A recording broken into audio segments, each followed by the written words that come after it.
But yeah, Jess is shot, but she rolls down the hill, but is she dead? Alex. Oh, sorry. Yeah, it's true. Sorry.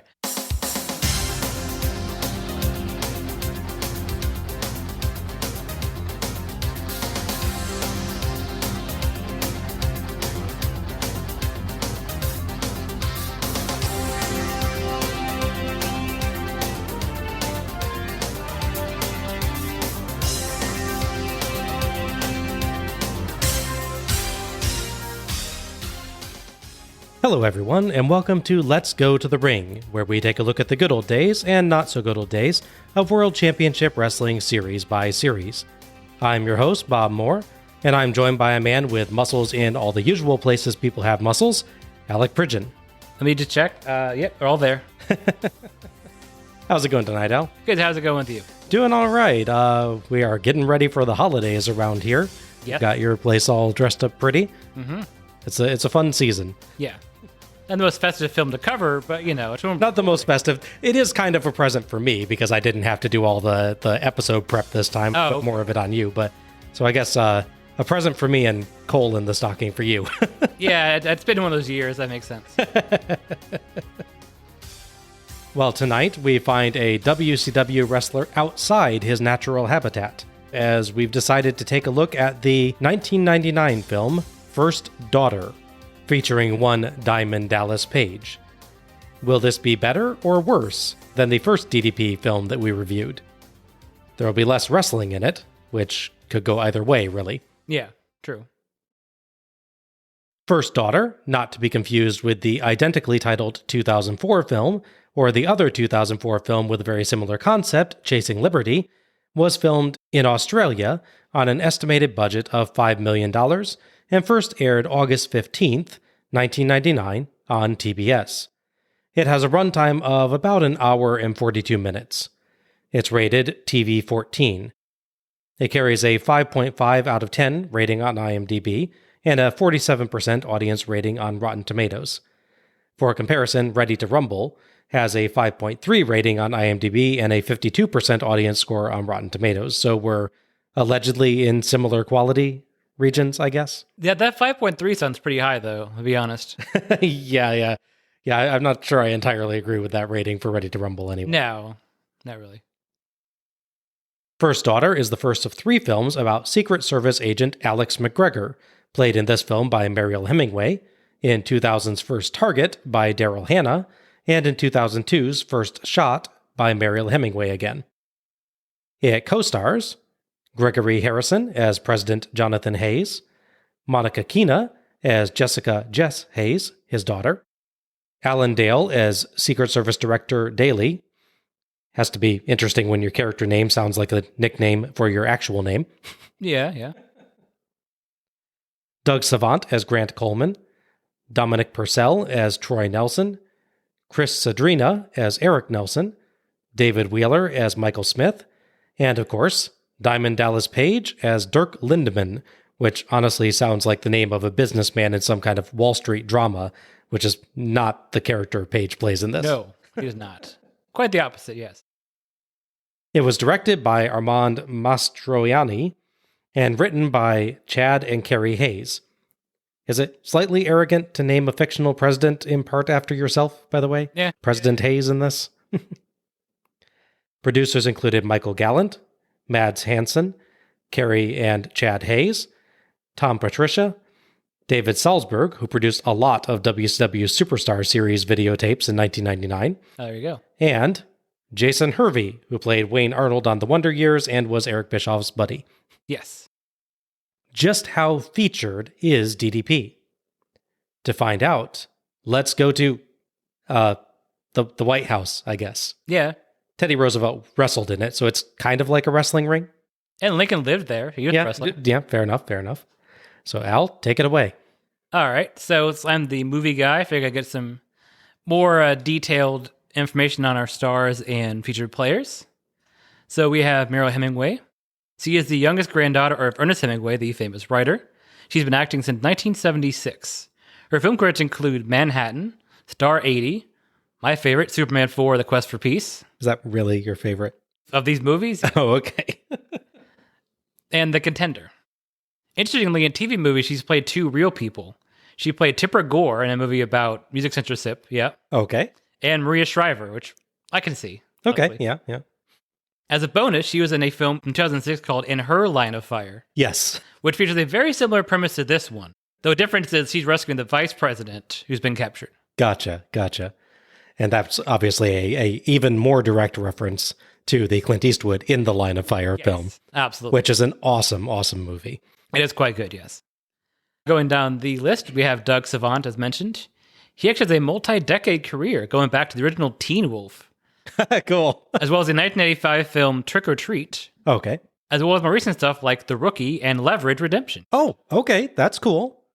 While he's never been the star, it seems, he's been all over TV shows like NCIS, The X-Files, Castle, CSI, and Criminal Minds.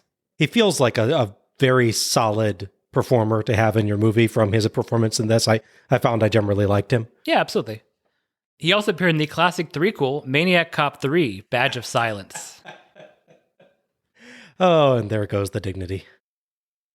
Gregory Harrison, who as mentioned, plays the president.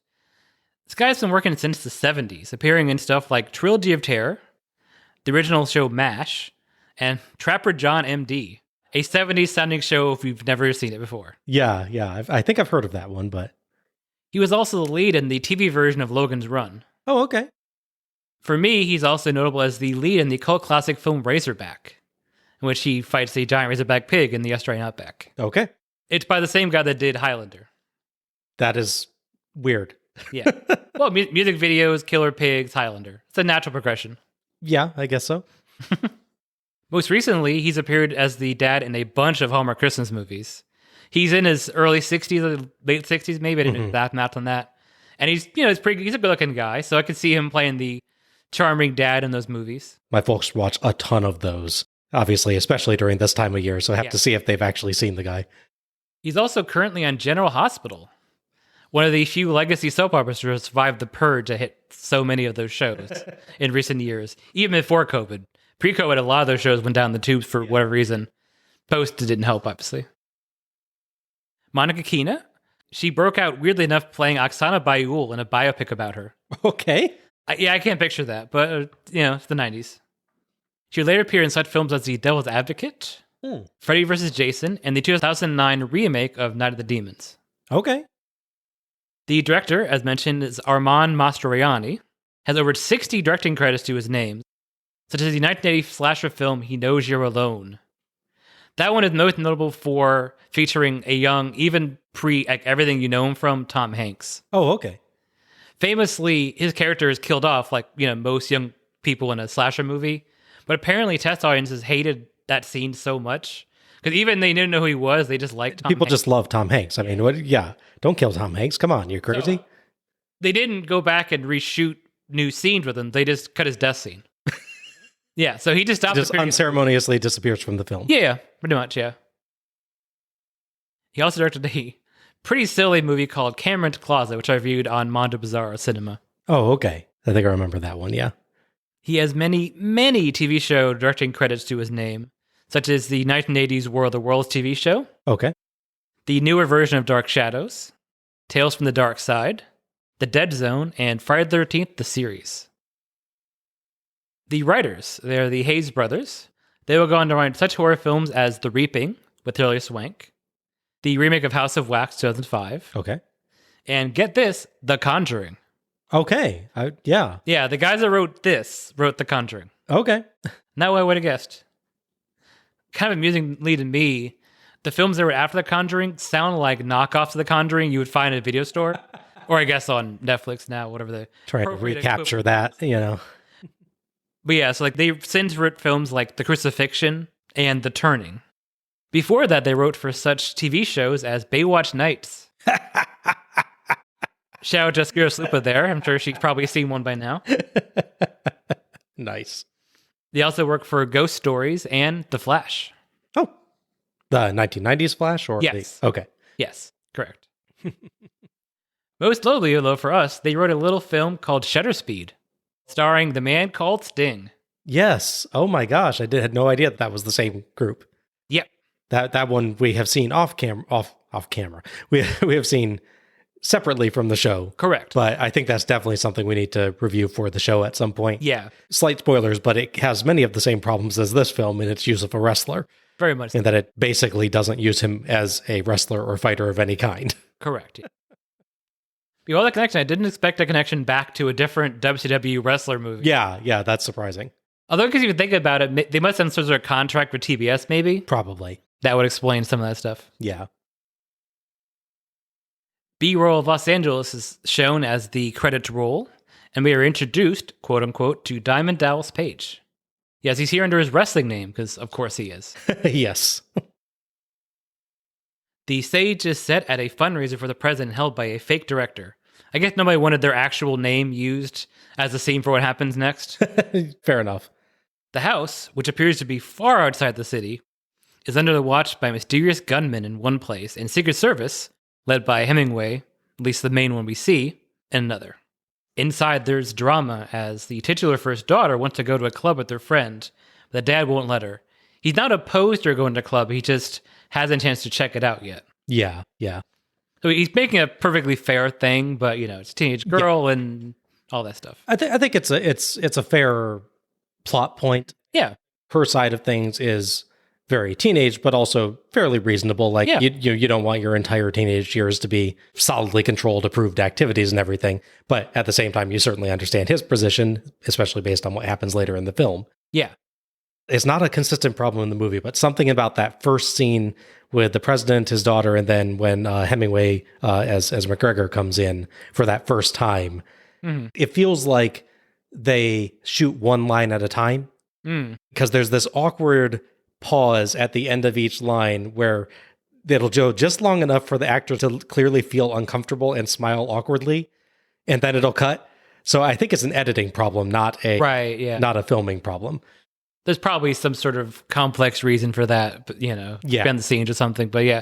That's the only point in the movie where I detect that. Yeah, otherwise I think the action's pretty good. Yeah. But yeah, she does not like the news, and so she storms off, leaving her CD player and her copy of a Smash Mouth CD behind. So at least she has that going for her. Yeah, sure. We also get a joke about Mary Hemingway liking Kiss, which is also ironic given this is WCW.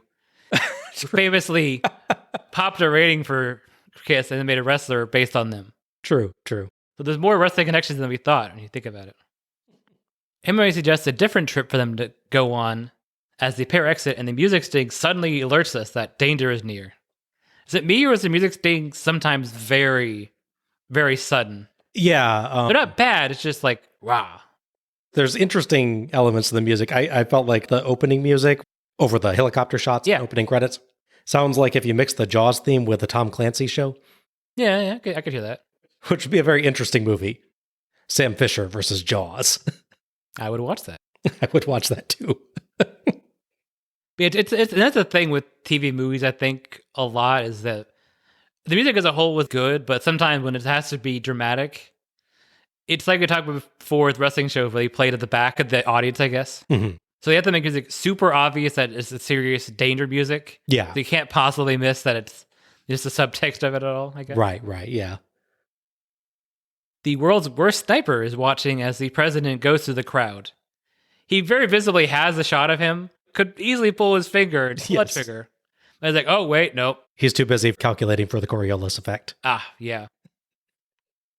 Eventually, he does fire a shot and hits the guy a good 3 feet to the president's left, it seems. And chaos ensues. Hemingway and the president retreat to the presidential limo as all the action goes on, because it is, as noted, is the most defensible position they have. Yeah. The thing is designed to be able to drive through an attack. Right, yeah. Which is, of course, a plot point for later. While they're hiding in there, the bad guys shoot an RPG at it, which damages the thing but doesn't destroy it, because it is the presidential limo. Yes. By the way, just before that, this one Secret Service agent standing right outside it gets shot, and that guy sells like mad, right? He makes the absolute most of his 2.5 seconds of screen time. Yeah. Just amazing, jerk every possible limb and go down. So Hemingway is on the radio with, of course, her boss, the guy, the lead agent running the situation. She tells him that she doesn't feel safe in the limo. She's convinced that not going to survive another shot. And he tells her, no, you got to stay here. It's the most defensive position you have. But she insists that it can't take another blast, and if they stay in there, they're going to die. She defies orders and flees, as the RPG clearly misses the car and hits a gazebo.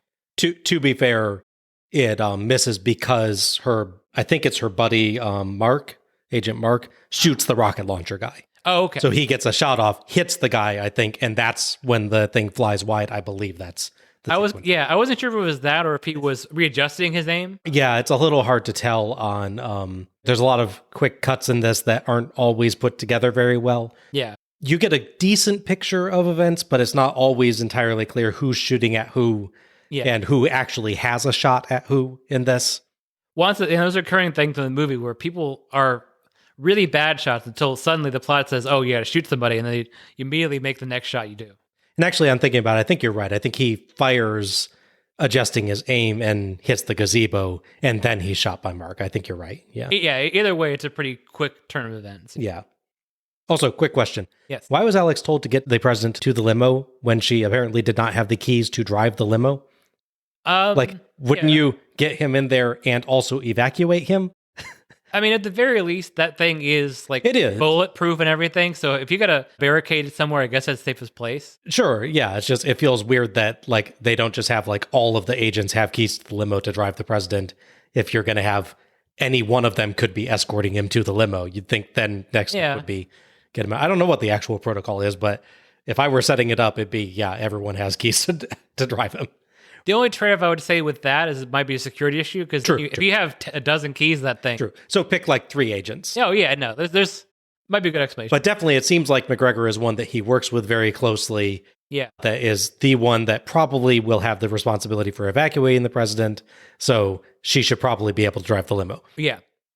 They also, maybe the plan is you stay here for a minute when someone else with the keys will show up. But yeah. To your point, it'd be nice if they could actually try to drive away. Yeah, especially with them under rocket fire. Yes. But yeah, so she flees the explosion. They run inside a nearby room, which they say is a pool house, but it's not super clear that's what it is. Interestingly, she decides to shoot all the lights out in the place. It attracts so much attention. Right. Well, it attracts so much attention. She uses 4 bullets up she has. I don't know if she has, but... It's have you not heard of a light switch? Yeah, I'll say it's heavy in the light switch right there. I mean, if you're really going to thinking you take the lights out, maybe just hit him or something. I don't know. Yeah. More shooting, of course, ensues as bad guys show up. And again, a guy has a shot of the president. And then, to be fair, I think it's slow-mo in this time. I don't think it's actually done in slow-mo, but I think it's a similar intent. The editing is implying that it's in slow motion. She sees the laser and moves. The other credit I'll give him is because the lights are out, you can see that he has the dot sight on the president's back, but I would say there's at least an argument to be made that he didn't have a clear enough view himself of what it was. He could just tell something's there, but it could have been the back of a chair or something for all he... Right. It's not clear if he had night vision or anything. Yeah.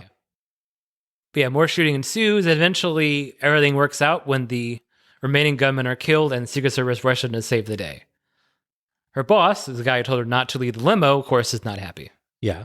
And that's Daly, correct? As Daly, yes. Yeah.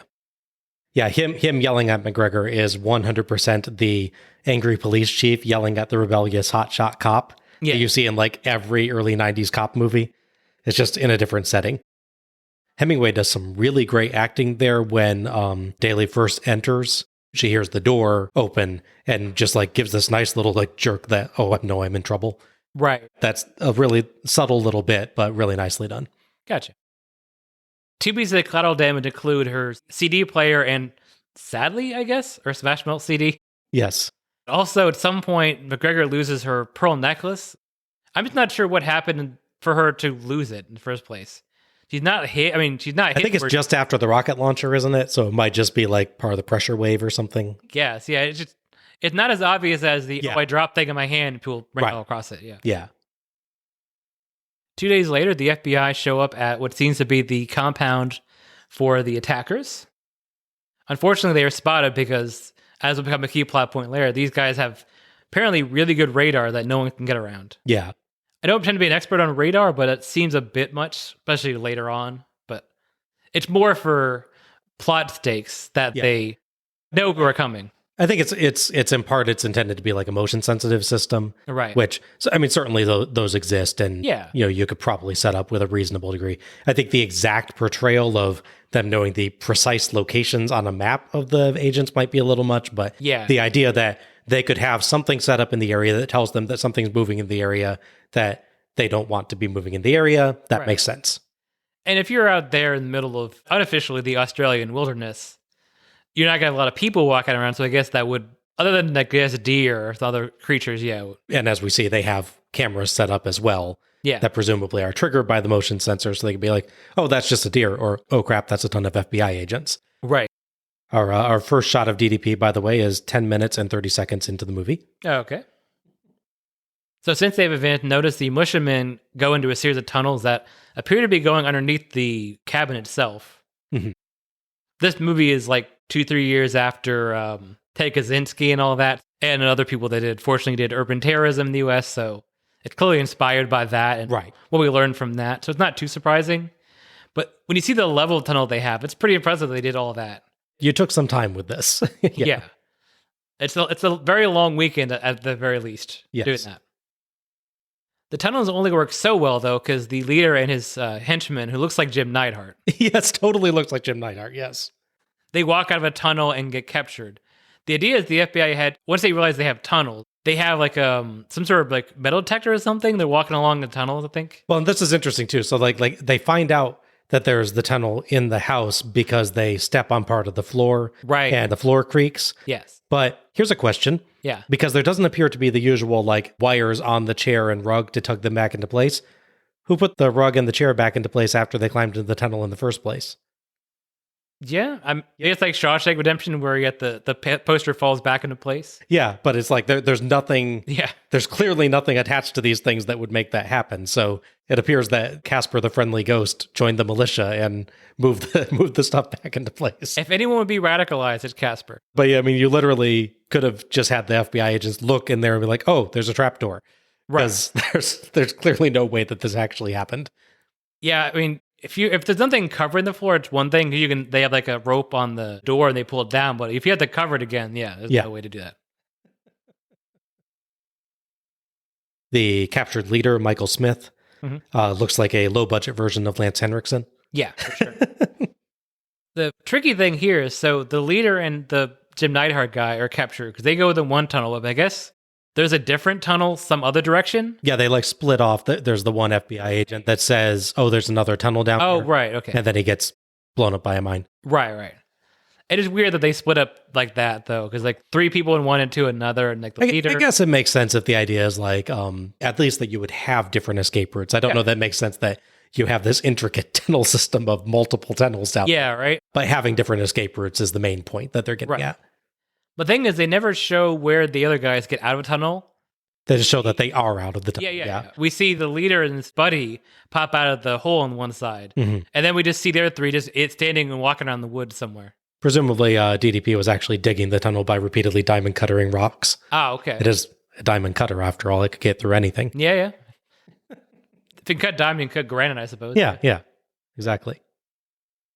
I will say, just get out of the way, it's weird not only seeing young Dominic Purcell, because this movie is, 23 years ago now? Yeah. But also full head of hair, fairly long hair, actually. Yes. Dominic Purcell. Yeah, absolutely. Because everything I know him from is like 2003 onward, is either really short hair or no hair. Yeah, he looks very different here, but still recognizably him. Right. The trio escape because, as mentioned, the FBI agent sets off a booby trap in the tunnel. The youngest of them, he says we should go back for him. And they go, no, you shouldn't do it. He goes, he'd come back for us. And they go, no, he wouldn't. That's the point. Or something like that. He makes it clear that we're not coming back to rescue this guy because he wouldn't have done it for us. Yeah, Purcell is Troy Nelson and Sadrina is Eric Nelson, I think his younger brother. I believe that's the idea, yeah. So it's now 8 weeks later, and the president, weirdly delayed in response, by the way, is thanking McGregor for rescuing him during what happened. It's like they knew this scene had to happen, but they wanted to not have to do too many different scenes. Yeah. So they have him finally thanking her for saving his life 8 weeks later and buying her a pearl necklace to replace the pearl necklace that she lost 8 weeks later. It feels like maybe you could have gotten on this a bit earlier. Yeah. just a touch. He had a lot to do, I guess, in the last 8 weeks. He is a busy man. He's the president of the United States. I'm sure he has limited free time, but I'm also sure he has lots of staff to ask to go buy a pearl necklace. I would think so, yeah. So there's 2 key points of the scene. One is that this reinforces that the president trusts her over basically anybody else, because it was her judgment that kept him alive and got him to safety. The other is that he replaces the necklace for her. They do the thing where he puts on her neck for her. This happened when the daughter walks in. The daughter sees her and thinks that she's trying to become her new mom, basically. Yeah, reads romance into it when there's not. Yeah. They're also super vague about the wife. Obviously, the wife is not alive anymore, but it's weird they don't mention it. Like, oh, it's been 2 years since such and such. It would have been nice to have a clearer mention of that. Yeah, we only get it late in the film when they're resolving this overall situation. Yeah. Like, I don't think there's even like a picture of her. There's no scene where he like looks at a picture or anything. Maybe it's in the background somewhere, but it's weird that it seems like she'd be pretty important to him, but guess not. The daughter's mood changes quite a bit though when the president says she can go on a outdoor camping, exploring, sort of all sorts of nature trip, I guess. She's a little less happy though a moment later when she's told that there's limited detail, so it's more to do on the trip and it's more free. But Hemingway's character is being brought along technically to protect her. Agent McGregor, who she just suddenly decided that she doesn't like. Yeah. Do you think that the intent is that the entire problem with them is from this very moment? Or that she's supposed to have a pre-existing... Because she seems to treat her with a little bit of disdain even before. Yeah, it's not super clear. Again, it should probably reinforce that more. Yeah, it's like, what? I don't understand why Jess seems to hate Alex so much. It's like, she saved your dad's life. Yeah. Like 2 months ago. That would earn you some points, it would seem like. Also, why open hostility? You know that she killed at least 2 people to save your dad. True. Even out of self-preservation, I would treat her with a little more respect. Mm-hmm. I think what we don't get, and probably would help clear that up, is if we had her experience with a different agent. Yeah. Like, because there's the 2 other agents that go on the trip. If she was like friendly and chatting with them and makes a point of not talking to Hemingway, that would be more. That would answer, is it more just that Alex is a Secret Service agent and therefore a representation of the control over her life? Yes. Or is it something personal between them? Well, and again, because with this big sudden 8-week time jump here, maybe stuff happened we didn't see and they don't tell us about in this period between the shooting and that, right, but it'd be great to know that for understanding character motivation. The president has put this team together, presumably. He, at the very least, intentionally set Alex on it. Apparently, also on this team is Agent Cliff, who hates Alex. Oh, yeah. That guy, yeah. You would think that if the president was intentionally specifying, I want Alex on the team, he might also say, and don't put anyone on the team that loathes her. Yeah. Possibly. He loves tension. And then also, as we enter this drive up to the lodge, and Cliff says he wants to call Daly right away, and Alex gives this sarcastic, oh yeah, you go do that.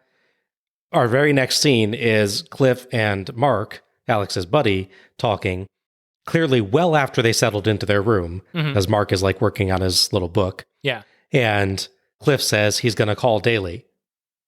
So our only introduction to Cliff is, I'm going to go call Daly. I'm going to go call Daly. He's consistent. And I recall both of us saying while we're watching the film, I think that guy might be a traitor. He's acting really suspicious. Yes. Yeah, for sure.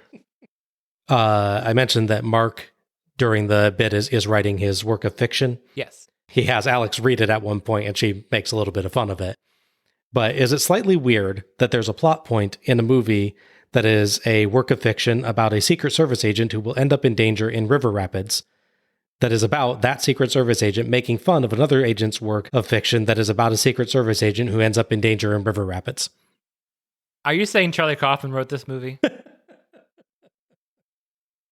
On the point of people taking way the heck too long to do things, Alex has replaced Jess's CD player with a CD player radio combo, but she does it while they're already on the trip. Yes. So not only is this 8 weeks after her first one was broken, she's the president's daughter, you would think that she would have a replacement by now. Yeah. She also waited until they were already on the trip to replace it, thereby lowering the chance that Jess would think to bring her CD collection, knowing that she had a CD player. Right, yeah.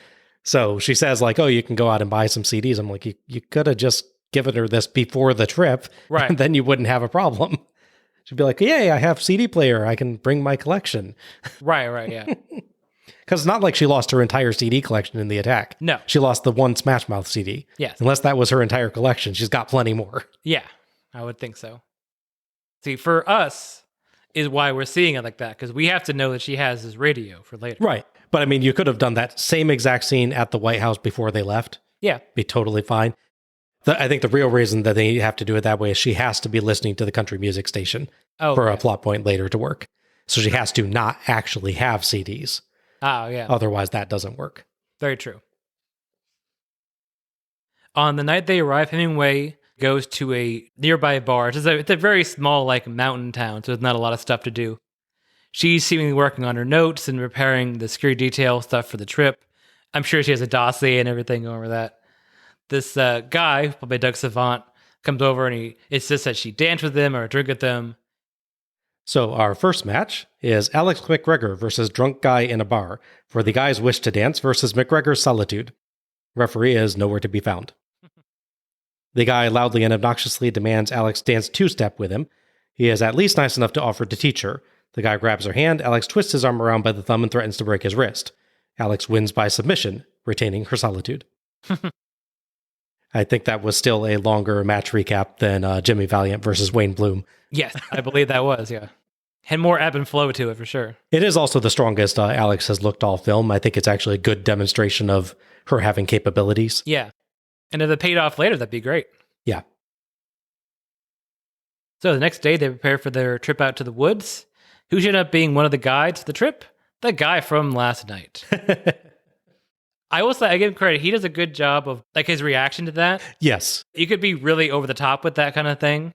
He plays it pretty subtly. They did a good kind of subtle tension between them, but they don't, like, get at each other's throats or anything. They're like, okay, bad start, but we'll try and be professional on both ends. Well, even just his reaction when he sees her and she sees him. Yeah. As mentioned, Jess gets a CD player / radio replacement from Alex right before they leave, which is odd timing. Yeah. She also looks upon a random boy who immediately falls in lust. Oh my gosh, yeah. Hilarious teen movie zoom in on Milo, the character's name is. Is that his name? I wrote my notes to say random guy. Yeah. That's pretty much all he is. But yeah, obvious love interest for Jess. Yeah, he's even kind enough to stand off by himself from the rest of the group for no apparent reason, other than to have the camera be able to get that nice, clear shot of him. I thought they would have done the someone's in the way and they walk out and then you see him like in a focus, but no. And guitar solo starts up. Yeah, exactly. Yeah, Milo also has the same haircut as every 90s teen heartthrob or late 1995 Sting. Yes. He also has the same haircut as my brother at the same point in 1999, I'm pretty sure. 90s teen heartthrob right there, right? I'm sure he thought so. For a visual thing, yeah, it's this hair where it curls in the front on both sides. It's the skater cut. Yeah, it's like... It reminded me of like Magneto's helmet, where it curls at the top there. Yeah. That was the weirdest look, because it's like you're parting your hair in the middle, had these two little curly waves at the front, and I never got that look even then, but this is why I never had that look even then. Yes. I have many embarrassing looks from back then, but not that one. As they go river rafting, there's conflict because him and his character insists that she has to go in the same raft with the daughter, because they have two rafts for the whole group. The problem is, of course, that the guy she met the night before, he's the lead on this, and he's got to go with her. She asks which him or his co-instructor, the only lady in the film with an actual Australian accent, because the film is not actually set in Australia, just being filmed in Australia. Yes. McGregor asks Grant, the guy from the bar, which is the better rafter between you and your co-instructor, and he admits it's him. She says, then I want us in your raft, because even the slightest better chance for Jess is what I'm taking. Yes. I think a decent scene for revealing her philosophy on like calling back to the limo scene, that even if there's a chance that this isn't going to succeed, I'm going to take the path with the greater chance of success.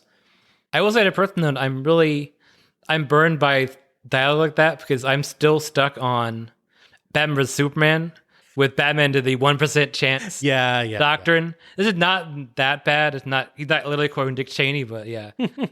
Any dialogue like that, I'm burned on that stupid, terrible dialogue in that movie. Yeah. But yeah, it's a good telling thing for her character that in spite of how she feels about this guy because of the way he treated her, she wants the daughter to be with him, and she's got to be with the daughter. Right, yeah. She trusts herself more than any other agent, and she trusts him more than the other instructor. So she's getting the best possible odds, knowing that they're going into a moderately dangerous situation. Right. Later on, we see them at, I guess, some point after they stopped rafting. They go climbing up a small sort of incline or a hill, I guess. Mm-hmm. What do you call it? Cliff face, I guess. And there's a whole point where they show a girl is trying to do it and she can't do it. Even they're doing the assisted one where they're holding the ropes. You're not going to really fall, but...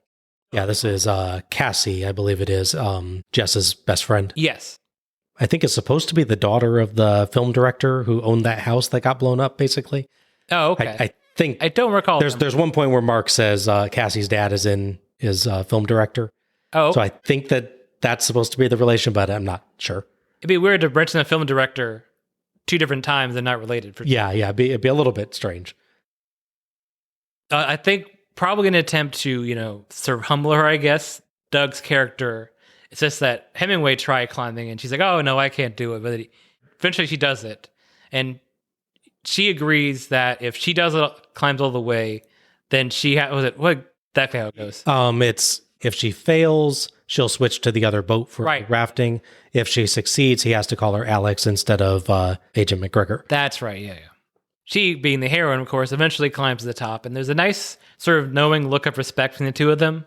Yeah. I think that was a good overall scene for showing that obviously it's being used to build up that she's able to do this even though she's not fully trained to, because that's going to become important later in the film.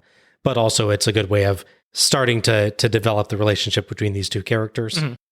It sort of helps turn the dynamic a bit the right direction from where it was before, yeah. I also want to highlight, I can't remember if it's before or after that, but there's a line from her buddy Mark on Dreams where he says, people put them on hold, and before they know it's too late. If I die tomorrow, I'm going to have no regrets. Rarely has there ever been such a blatantly obvious death flag in a movie. Yeah, right? They should just have him be one day from retirement or something else. Yeah, exactly. Me and my wife are going to retire and go across the country, finally have the vacation we've always wanted to go on. Yeah, he's also extremely sympathetic about the inquiry into Alex's actions. He's really supportive, even, I would dare say, kind of mentor-like. Mm-hmm. He's the wise best friend of the main character in the 1990s action movie. He is so very screwed. Oh, yeah. Thankfully, this is a 1990s action film, not a 1990s rom-com.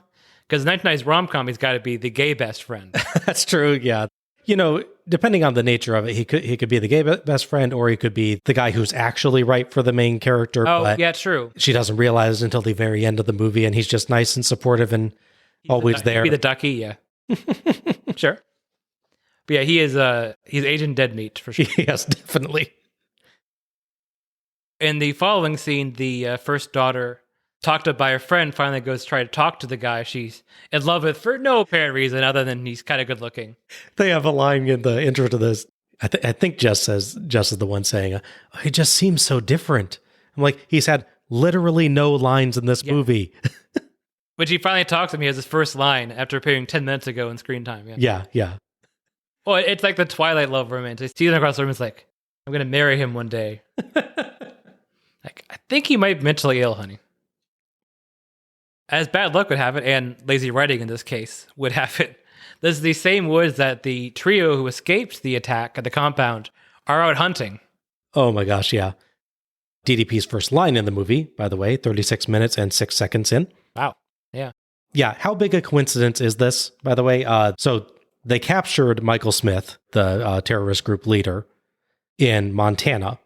We're now in Colorado. Yeah. In storyline. Obviously, we're in Australia in reality, but correct, yeah. We're in Colorado in storyline.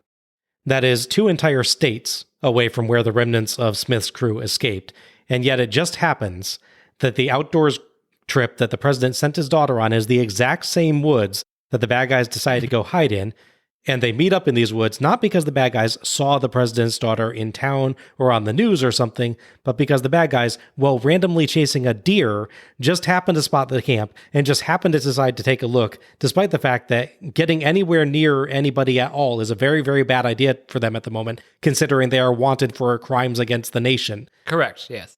Thus, why they're hiding in the woods in the first place. we did get, just before they left town, there's a brief moment where one of the escaped baddies just happens to be in the exact same town. Oh, yeah. But weirdly, even though he looks directly at Alex, clearly doesn't recognize her at all or anything. So, admittedly, he wasn't at the attack on the mansion or whatever. The director's house, yeah. But he's too busy reading that his old boss was indicted, which is a plot point so obvious it needed precisely no highlighting. Yeah. What I will credit, one thing, is that they only decide to check for VIPs because they happen to spot Alex and the other agents and see that they're armed and think, that's a little weird for a camping trip. Right. So at least there's some explanation for that. But come on, the string of coincidences that have led to that point is uncanny. And not to mention, if I am the president and recently in the Western United States, a group of folks wanted me and everyone in my vicinity dead, I might consider, say, sending my daughter on a hiking and rafting trip on the East Coast. Oh, yeah, yeah. Not only 2 states away from where the bad guy's hideout was. Right. Or, maybe actually send her to Australia in plot, not just filming location. Yeah. Well, and to your point as well, these guys are wanted by the state, have crossed state lines twice. Yes. And not been caught, which is pretty impressive. And at least one of them is fairly distinctive. Yeah. DDP is like 6'5", built like a Mack truck, and has interesting tattoos of like a Vegas cat with... He has like a hot rod cat. Like, it has like playing cards and stuff on it, yeah. Yeah, I think you would have a fairly easy time describing this man. Yeah, exactly. When he's got to take all his match binders with him when he travels as well. That's exactly, yeah. You got to carry on, it's just match. Weighs him down, yeah. They actually can't board a plane because he just has too much luggage. Yep.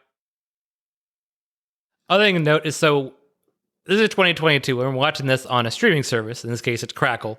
And the movie fades to black for a commercial break. Yeah. Right after the reveal, they see that the first daughter's there. Yes. Clearly, something like this is not important enough for someone to go through and just put little edits in, just remove these little fades to black. It's funny because the Crackle has ads. Yes. But they have not lined them up with ads in the actual movie. Yeah. So you get actual ads just at kind of random locations in the film. Mm-hmm. And then you get what were clearly cuts for ads that just like fade to black, are black for about a second and then come back in. Yeah. Incidentally, if you think there's some sort of big reveal coming as to why they sent the president's daughter and the people detail out in the vicinity that the bad guys could be, well, there's not. Yeah, again, you and I both thought that Cliff was going to be a traitor. Yes. Or that, I think there's a bit later on with Daly where both you and I were like, oh, he's totally a bad guy. Yeah. In both of those cases, it would make sense why they end up in the vicinity of the bad guys. That actually would be a kind of a neat twist. It would be, yeah. Yeah, no, this is all happenstance. Yeah. The other thing you get with the weird cutting here is, so the movie itself cuts to black after the reveal they reveal the president's daughter's there. And then when it comes back, which would have been after an actual commercial break, they're leaving their cabin, they put their camo makeup on. Yes. So they ran back home, put camo makeup on, then went back out again. Paige, I noted, did a much better job with the camo face paint than the other baddies. Yeah. Probably got some notes on face paint from Sting. Yeah. They did do the camo face paint for... what show was it? Oh, Full Brawl 95, I believe. Right? That's right, yeah. Hogan and his team go to war. Yes. It's a shame Paige was involved in that. That would make a lot more sense. Yeah. Incidentally, I was writing my notes. I was convinced there's got to be some sort of technical term for that face paint, like the black line face paint, but I couldn't find one. There's got to be some name. I'm sure there's something. Yeah, I'm sure there's an actual term for it. I Googled it. I'm like, no, okay, just camo face paint. The next day, McGregor is doing her detail looking around the camp, discovers the first daughter is missing. Everyone freaks out, although I'm not sure they all know the importance of her. I guess they do by now. McGregor had obviously told the guy. Yeah, Grant and his co-instructor clearly know. I think at this point, Milo knows as well, because I think Jess tells him during a conversation at the riverside, when she finds out he doesn't recognize her. Oh, yeah. I think it's a fair assumption that most of the camp, at least by this point, knows from one way or another that this is the president's daughter. Yeah. And it's not like someone goes missing on a camping trip, you don't want to find them, but the level seems really high. Alex draws her gun, so... Yes, that's true, yeah. Which incidentally, genuine question. A Secret Service agent realizes her charge is missing and believes the situation is severe enough that she draws her gun. Is it okay that she then also ropes in a bunch of civilians, including several teenagers, to help search? Yeah. Like the tour guides, sure. I mean, they're adults that are responsible for the situation. It feels like maybe it would have been a good idea. You stay here. You stay here, we'll search. Yeah. But she clearly ropes in the entire group. Yeah. If you believe the situation is severe enough, you're drawing your pistol. That means you believe there's a chance you may be fired upon. Right. You should probably not be roping in random teenagers to assist you. Well, you need someone to slow the bad guys down if they're coming at you. Yeah. Stand here, kid. So the movie obviously wants you to think that she's been grabbed by the bad guys. But plot twist, she's just making out with the random guy. Yes. Like 50 feet from camp. In the weirdest possible way. They're both individually wearing headphones. Yes. Listening to two separate music stations while they make out. Yeah. It's like the strangest possible way you could be doing this. Oh, God, it was funny. Yeah, it's the 90s equivalent of people talking to each other via text while staying next to each other. Yes. Yeah. It's very similar to that, yeah. Just like, oh man, I love being in your presence. Well, we can't hear each other and aren't even listening to the same thing. Not in any way sharing any part of this experience. Yes. Yeah. Clearly, it's just so that both of them can have some excuse for not hearing Alex calling Jess. Yeah. So we can build some suspense. But yeah, it's just funny to think of that situation, what's actually going on there. For sure. This, of course, embarrasses Jess. He's not happy with all the attention on her. This makes her mad at Alex. She thinks Alex like intentionally interrupted her. Like she's a teenager to be fair, but it's like she's really mad at Alex for trying to find her when she got stuff. Yeah, I think it's kind of meant to be a Jess's overall anxiety about her life being under surveillance, basically, right. And she's just lashing out not entirely fairly at Alex for this situation, but still, it comes off a little bit weird. Yeah. So the guy who's at this point is kind of softening on Alex throughout this. He tells her she should really talk to the girl and really try to iron things out, which I bet she hasn't tried in the last 8 weeks. Again, this timeline is... I mean, yeah, as far as... I mean, Alex delays a lot of important things, so yeah. If it took her 8 weeks to buy a CD player to replace the one Jess lost, it's going to take a heck of a lot longer for her to be like, oh, I should try talking. That or they just legitimately haven't talked in 8 weeks. That's why she just now gives her the thing. They don't seem close. So. No, that's true. And the White House is one building, but it's a pretty big building. I guess you could be separated that way. Yeah. And admittedly, it's implied at least that she may have been on some kind of leave. Because when Jess walks in during the bit where the president's giving her a necklace and everything, she's like snarkily says, oh, Alex got her job back. Oh, okay. So I think there's a bit of an implication that maybe she's been on some kind of enforced leave because of the rocket attack. It's just one of those things where this movie is very specific in certain details, like how many weeks it's been since the attack, or how many days it's been since this happened. It kind of glosses over a few details that would have been actually helpful to know. Yeah. Well, going into more detail than we need to on other things. Exactly, yeah. It's an odd prioritization, I would say. Yeah, absolutely. So finally, the two have a heart-to-heart talk, and she explains that she's not trying to replace her dead mother, and that she just wants to protect her, that she sees her father, the president, as like it's a mutual respect situation. And everything seems to be worked out nice and peacefully. Yes. I will say it's weird to completely wrap up this part of the plot line now. Yeah, I think it's because of the way the rest of the movie is going to go that they're just not going to have that many opportunities to throw that in. But it definitely feels odd that they kind of like entirely wrap up their animosity at this point. Yeah. Rather than leaving it for a better, more dramatic moment later on. Yeah. If you had her still have to go to save her, there's still some animosity going on, then you could have had that being a reason for Jess to be like resistant to a plan and Alex have to talk her into it by resolving their differences. So it's one of those cases where what they do is an intelligent thing. If this were real life, you would want these people to do this because it resolves the differences between them. But intelligent choices sometimes don't make good cinema. Yeah, exactly. See every slasher film ever made. Pretty much. If people do the smart things, those are very short. Yes, exactly. The tone quickly changes moments later when the militiamen finally show up and start shooting everybody. They end up killing the two agent buddies. Yes. Shockingly, Mark dies. Yeah, right. Yeah, exactly. Shockingly, Agent Deadmeat is now dead meat. As they come and start attacking the camp, DDP is the one firing the first shot. It shows him aiming at Alex. Yeah. He says, ladies first, because I'm such a gentleman, or something like that. Yeah. And then he shoots a tree that's like a foot to Alex's right. Yeah. I guess there's like a female squirrel on it, and maybe that's what he was talking about.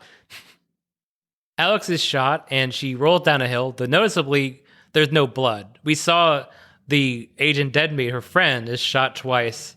And there's a lot more blood than you expect in a TBS movie. Yeah, actually, yeah. There's no gushing It's not like blood. anime level or anything. No. Yeah. I can't remember. Do we actually see Cliff shot?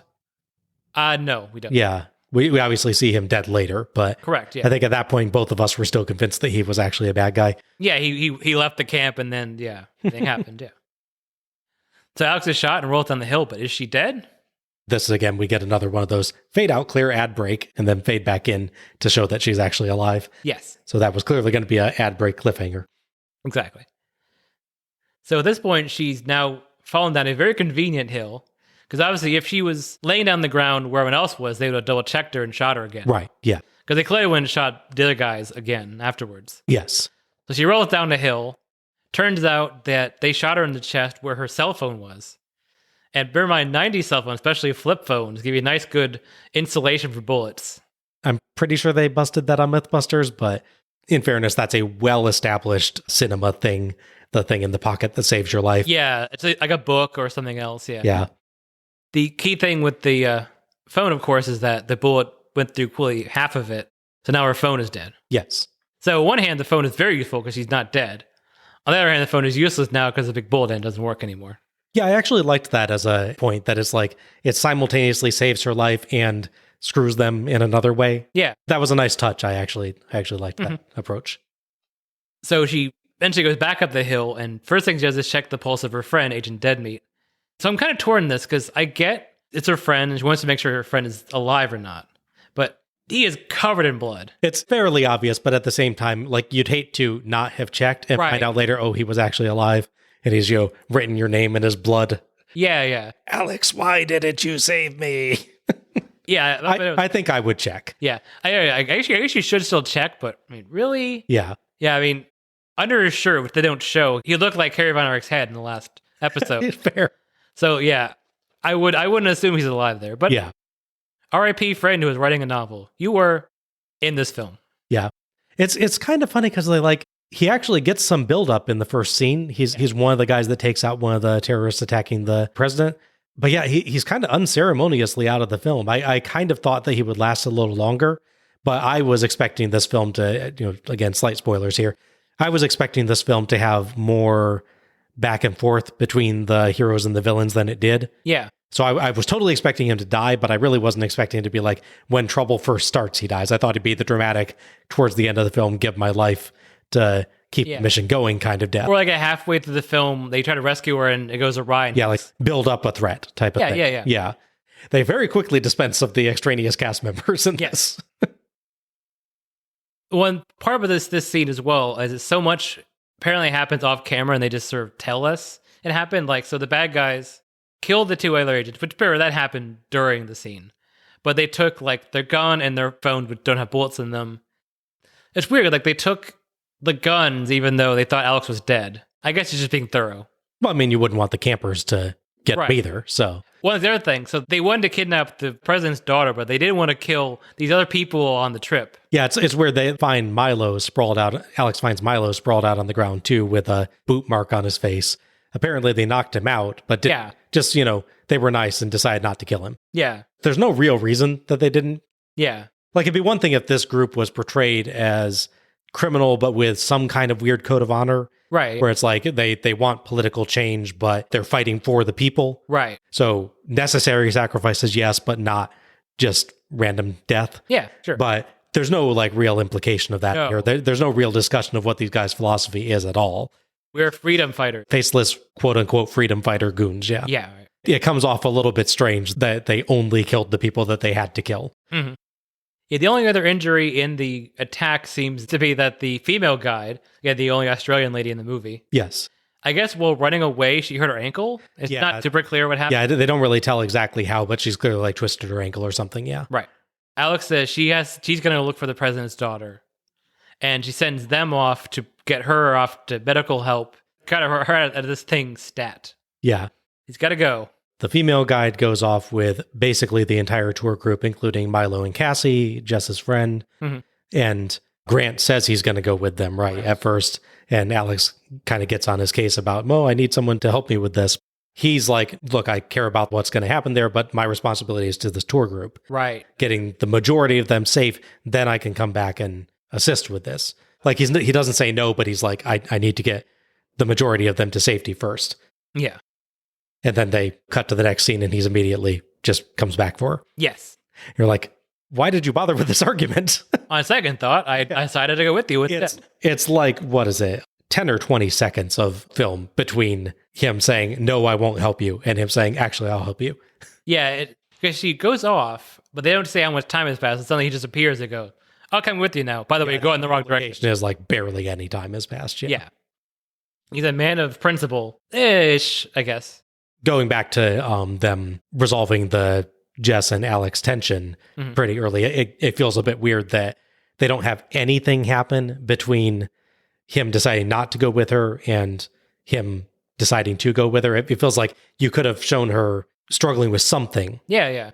And then he dramatically shows up and is like, actually, I made a mistake. I should come with you. Clearly, you need my help or something. Exactly, yeah.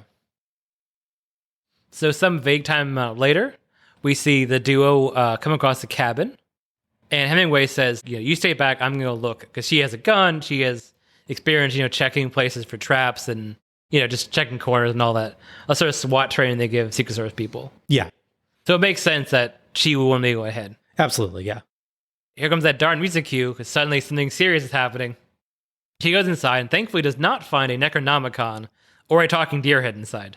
There's at least a chance, Yeah, it's a pretty decent chance. Nothing says dead by dawn, so probably okay to be in here. So I guess the idea is this was a cabin that the bad guys were at before. Like maybe it's the one they did their makeup on, I guess. I say it because they left the All Exposition newspaper out, talking about their leader just now being arraigned 8 weeks later.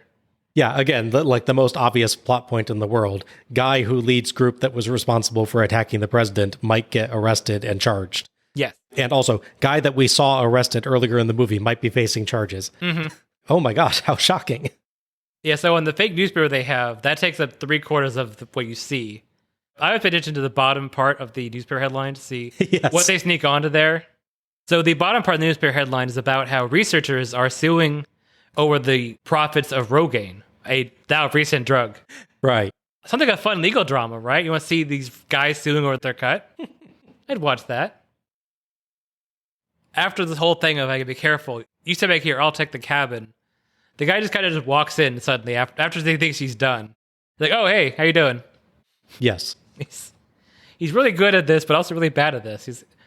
I don't think she signaled him or anything. He just walks in. Now, admittedly, he did say before she even went in that he thought there was no one in the cabin because he sees this bird sitting on a rail. Oh, yeah, right? Yeah, it was a weird thing. And just kind of says, oh, well, that bird wouldn't be here if there was someone hanging around there, which I'm like, okay, birds can sit on railings outside of buildings when people are in them. True. And not get scared off. It feels like that's a little bit of a leap. Yeah, I mean, we have mourning doves outside of our house all the time. Yeah, it could have been there for just 5 minutes. True, yeah.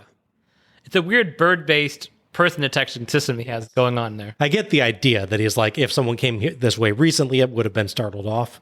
Right. But, yeah. I mean, and heck, maybe these guys have been feeding the birds the entire time. Yeah, there you go. DDP seems friendly, He might do that. Yeah. He probably has a binder that's a 5-point plan to use birds as a distraction device, so...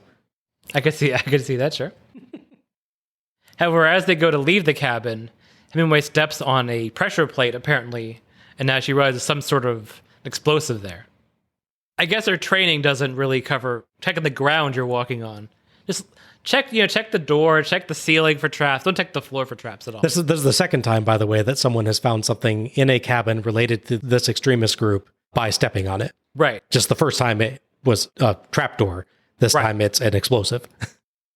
Well, and the second time involving explosives, the first time was crawling to the tunnel, this time it's stepping on a board. Yes, yeah, that's true as well, yeah. Also, the placement of that is really dangerous. I would think it'd be really dangerous for that. Right in front of the door. Yeah. I hope you guys remember where you put that. Exactly. Someplace you're definitely going to step every time you enter your place. Yeah. Put a yellow paint mark or something on that. Something over there. Oh my gosh, yeah. Heroically, she says that he can go rescue Jess, but he insists he can save her. His plan is to tackle her to safety. Naturally, that's the one to go with. They have a nice little heart-to-heart thing because she thinks she's going to die, or very least thinks she's not. The odds are not in her favor. Yeah. So it's a nice little scene there. He says on the count of 3, he's going to tackle her. Really, this would be the Goldberg movie if he's tackling. Yes. Yeah, so in the count of 3, he dives at her, and suddenly they cut to a shot of them several feet outside the cabin. Oh my gosh, this was jumping away from a reproduction explosion. One of the worst smash cuts I have ever seen. Yes. They are well inside the door of this cabin. 2-3 steps. 2-3 steps inside the door. Yeah. He runs into her, and suddenly they're like 4 or 5 feet from the cabin. Yeah. Side by side. Fully standing, side by side, and then dive, and then the cabin explodes. Yeah. I think what it is they decided this was too big of an explosion. Mm-hmm. If they had done it as this is a localized pressure plate directional explosive, yeah, exactly. then they could have done, he tackles her, they land like a foot or 2 away, but it's a straight up blast, so they're fine. Mm-hmm. But they decided they were going to have the entire cabin detonate. Yeah. So these guys have to be really far from that.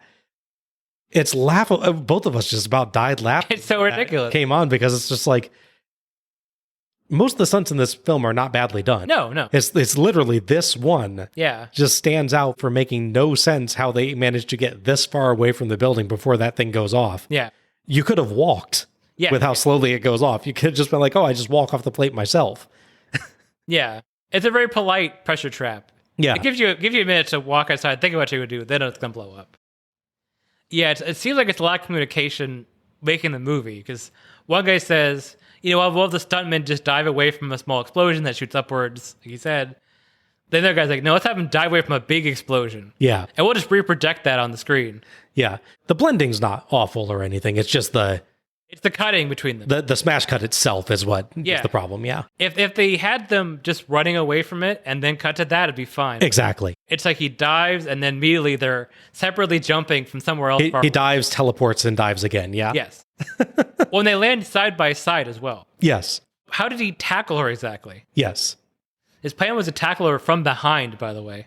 Hitting her from behind in the back to like push her out a door. Yeah. That's the least comfortable way to do that. Yeah.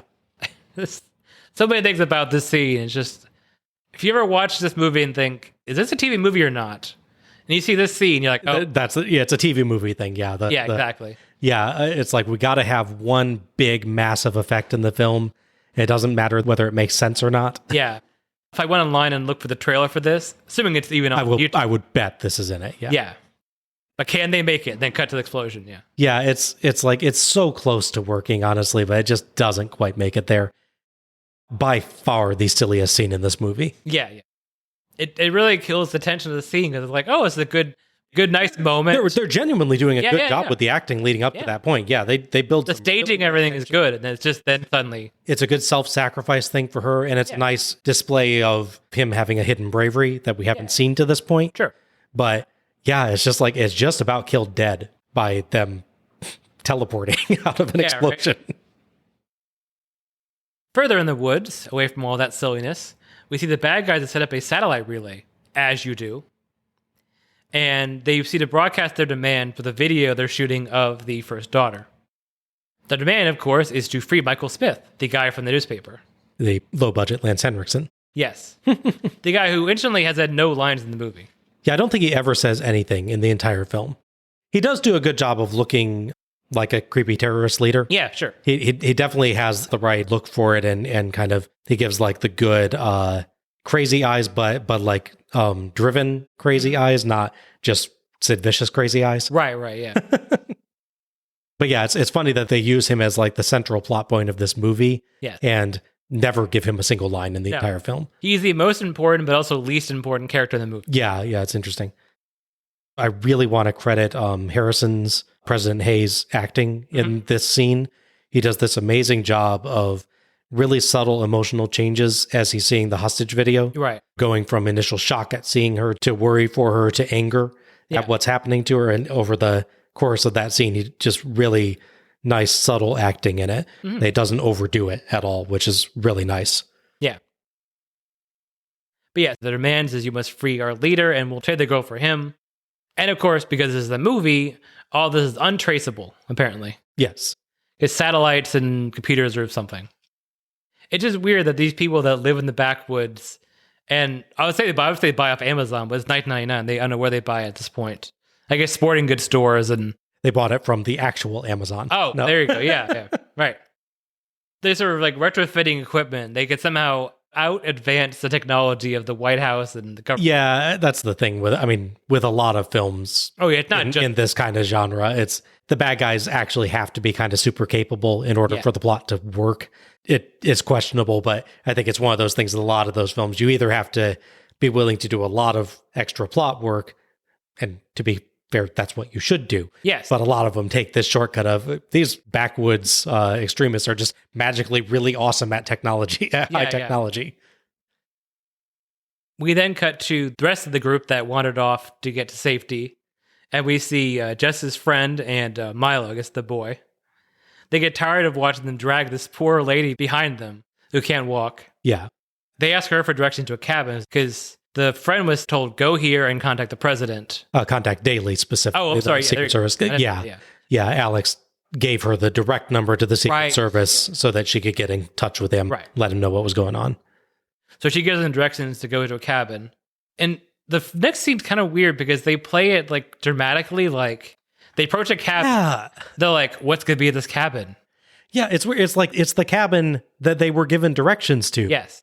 And yet there's this tension in the filming of it. What's going to be there? It's like, I think you and I both kind of reacted to like, oh, is this going to accidentally be the terrorist cabin or something? Yeah. But then it's just this random old couple that are standing there and like, oh, okay, well, that was pointless. Yeah. And again, this is another case of them adding tension to the movie and then immediately resolving it. Yeah. That it's like one scene cut between Milo and Cassie leaving and going separate from the experienced tour guide person. Yeah.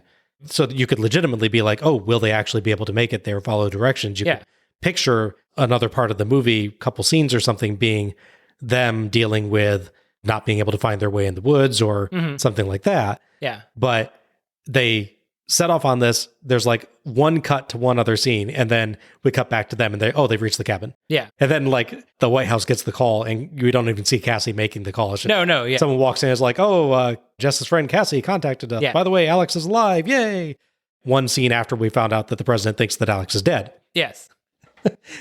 So it's like, this movie's genuinely actually rather good at building up tension. Yeah. But resolves things way too fast. Yeah, it's all over the map as far as pacing in that regard. Yeah, it's weird they don't see the call at all. I guess it's an important plot point that they contact the president through Daily, but it's weird we don't see that happen. Yeah, I think it goes to how this movie uses its side characters, that they're there to fulfill a part of the plot. Yeah. But they're not allowed to be full characters. Right. Milo is there. In another film, he would legitimately be developed as a love interest for the character and maybe do something to try and save her or something like that.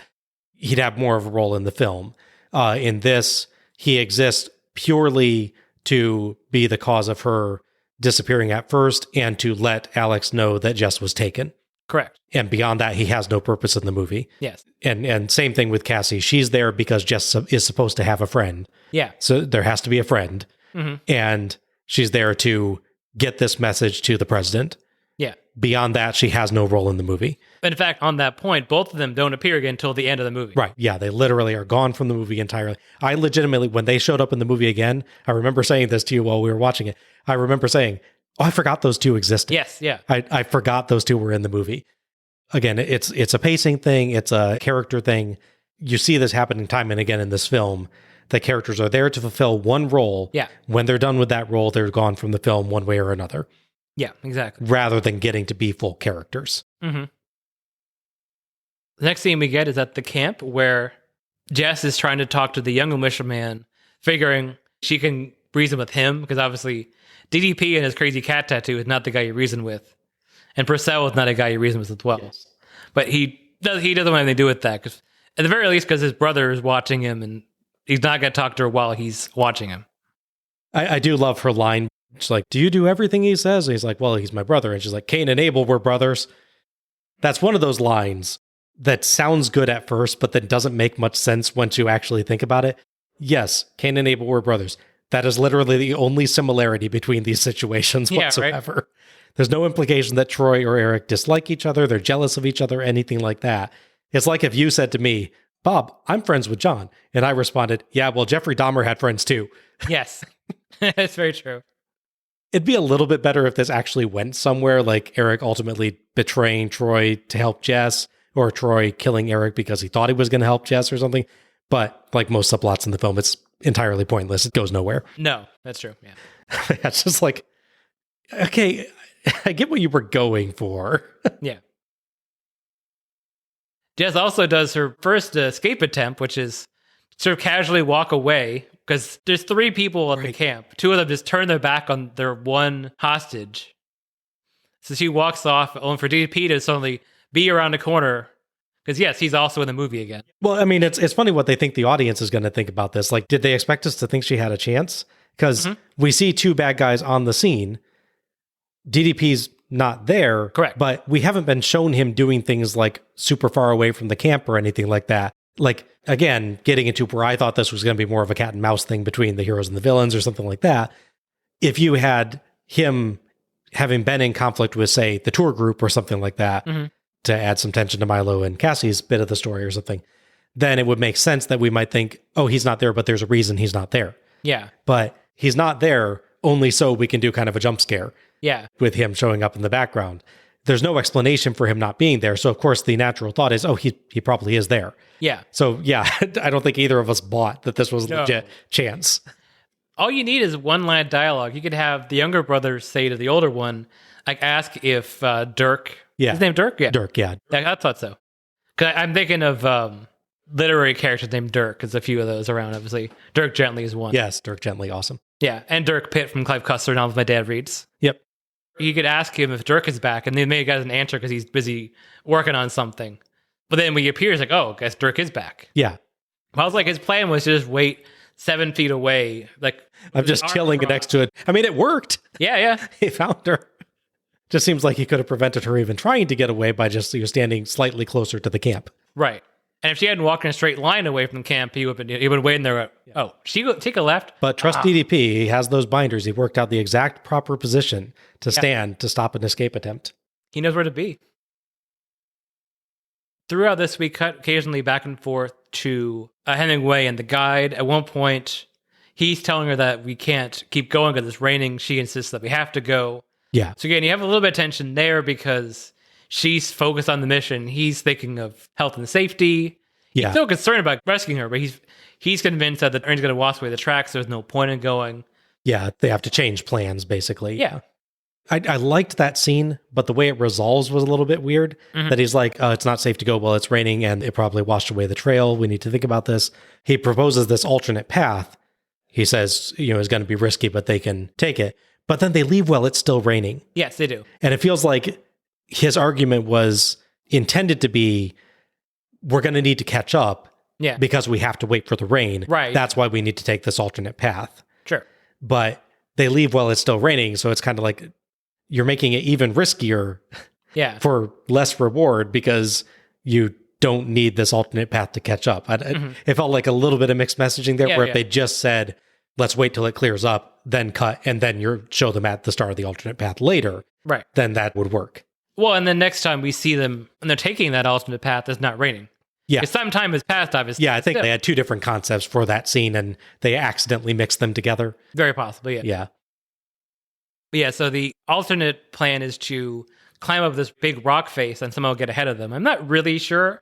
This movie really desperately needs a map. Yeah. On screen at some point to see where people are. Like we said back in the first scene, it's a little hard to tell in this film where things are in relation to each other. They do a good job in each individual shot and each individual scene, I think, but there's not enough plotting of how all this relates to other stuff. Right. When they think about how much head start the bad guys have, too, it's not like they had a day head start. They have from her being knocked out and waking up and checking the camp to where they are. Which doesn't feel like it's been a very long time because, I mean, like the tour group who were not knocked unconscious are just coming back as well. Yeah. Which admittedly, they'd probably be a little bit slow because none of them have experience with gunfire. Right. But still, it feels like we're talking like maybe 5-10 minutes, not like an hour. And even an hour's head start against an experienced survivalist is not a lot. Right. So, but the way it plays out is that they've gotten apparently miles and miles ahead and have settled at camp and set up everything. Yeah, they literally got all the way to where they were going before the heroes even started out. Exactly, yeah. Time and space is a really warped thing in this movie. Yes. Kind of a shame. The other side effect of doing the scene where they climb up the rocks is, of course, blue screening effects is not great. Yeah, the budget's not quite there for the really, really good effects for a scene like this. Yeah. When they have good profile shots where they're on the fake rock face, but just when they have to look down and show how high up they are, it's kind of a giveaway. Yeah. I did like the overall rock climbing scenes, though. I think that, again, it calls back to the scene earlier in the film, so we're building on things that we've shown before. For sure. And I think it builds on their relationship. The only complaint I have about this overall sequence is that it feels like we get a lot of focus on Grant, the guide, and his abilities. Yeah. This is the Alex McGregor trilogy. Yeah. And it doesn't really feel like she gets highlighted much for most of the movie. Yeah, for sure. It's not like she looks incompetent or anything, but it just has this kind of odd feel like we started focusing a lot on him rather than having a give and take between the two characters. Yeah. There's a couple scenes where that changes up, but there's just a little bit too much of, we need the survivalist, we need the survivalist, we need the survivalist. It's very rare that her skill set with all her training really factors into the plot. Right, yeah. Speaking of the plot, the bad guys have set up a time and place for the trade, leading us to the next section.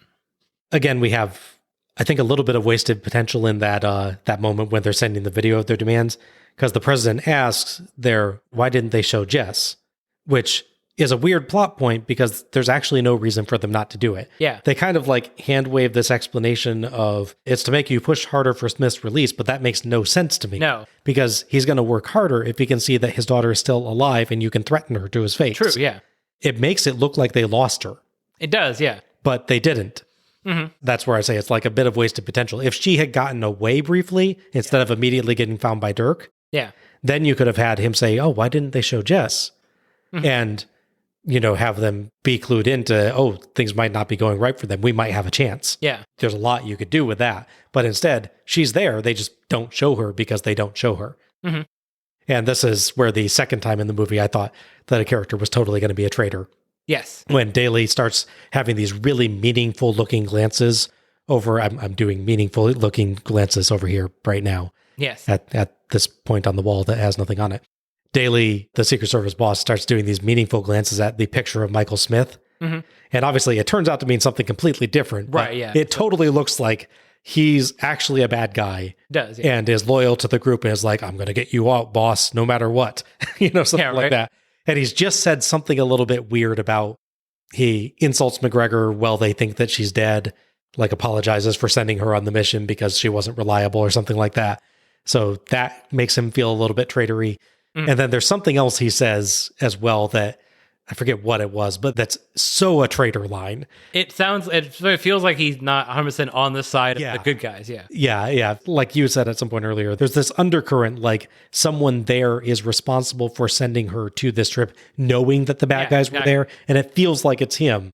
But then there's no one that did that. It's just a weird little bit of, it's not even that it's bad acting. It's just like the portrayal of the scene just feels unintentionally bad guy. It does, yeah. So our heroes have made to the top of the cliff face that they're getting to, and they find a hut full of communications equipment.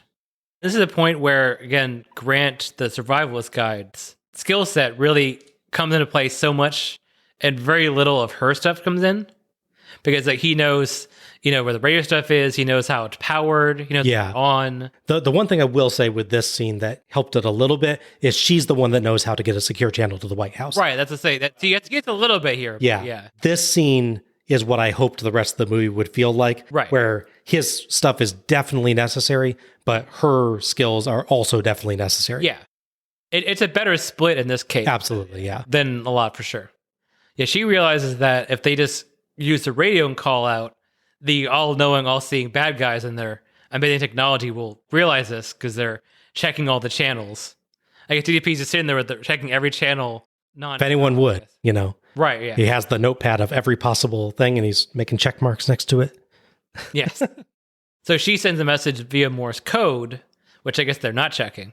I'd all think survivalists would check. You would think they would know Morse code, yeah, but you could see if maybe she sends a really innocuous type of thing. They know that there's hikers in the vicinity as well, so there could be messages like that going out. There's enough there that you can get, okay, this happened, somehow it worked. But it'd be nice if she was like, I'm going to send a message that's totally innocuous, but it's actually a Secret Service code or something. Yeah, like I'll say this phrase and I'll know that's me or something. Yeah, so she sends the Morse code message, and then they set up a secure channel where they can actually talk normally with the White House. Yeah. This would have been a little bit more of a dramatic scene if the White House hadn't already known that Alex was alive. Yes. From Cassie's call earlier, and if the White House didn't already have literally all of the information that Alex is able to give them. Yes. There's even a point where she says, start telling us, oh, we've already been briefed, or we already heard the demand. Yeah. And they have to tell her, which is funny. That's really the other problem with that whole Cassie subplot that is so limited, but it's just like, you have them get information on what's happened 3 times. Yeah. They get it from Jess in the hostage video, which admittedly is slightly incorrect, but only slightly. The only information they don't really get there is that Alex is actually alive. Right. So you definitely need one other contact to say, actually, Alex is alive, and we should work together on this. Right. But you don't really need both of those things to happen.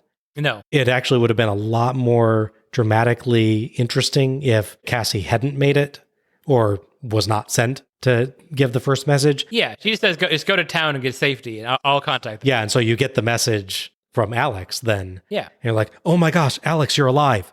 You can picture that scene, right? Of like, because they've been shown to be close. Yeah, exactly. Having 2 messages kind of lessens the importance of both of them. Yeah, there's no reveal to him that she's alive, and also here's the information. Yeah. He's, oh yeah, you're alive, great. Yeah, so it makes the Watchtower climb feel not entirely unimportant, because they'd still do some planning as a result of it. Right. But less important than it could have been. Yeah. So they explain, as talking to the radio, that the bad guys can triangulate anything in the area. Like, they know a vague vicinity the bad guys are in, but they know the bad guys can tell anyone in this broad area. But good news, the fact they randomly climbed this rock face and went into this hut, now they're inside the perimeter ready. Yeah. I think the implication is the perimeter's recently been turned on, and at the time it was turned on, they were already inside. Oh, yeah. So the idea is, they'll recognize anyone coming into the perimeter, but crossing a line. But they're already done that, yeah. Right, yeah. It still gets into how the technologies bad guys have work. Yeah. It's super technology, except that it's not. Yeah. Yeah, right?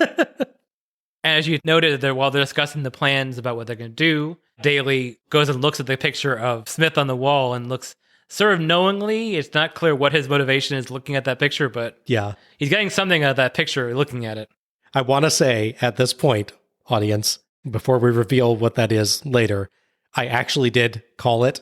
Yes. I was joking, but I did call it. Yeah. Oh, yeah, you did. Yeah. So, communicating with the White House and Secret Service, they come up with a 2-part plan to rescue Jess. Hemingway will go by land and lead her away, while the guy will take the river to somehow loop around and wait for them in the riverbed by where they know the trade's going to be at.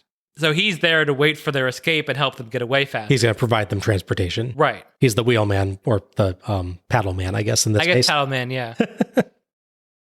And of course, before they separate, there's a nice bit where they again express their respect for each other, because it's a, hey, we may not make it back out. Going in a dangerous situation. I wanted you to know how I feel before we do it. Yeah.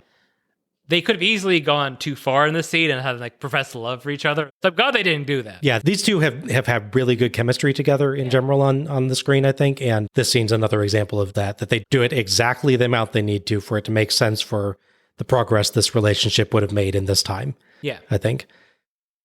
It's a little sad to me that, as we noted, this is the scene that does a pretty good job with both of their skill sets being necessary.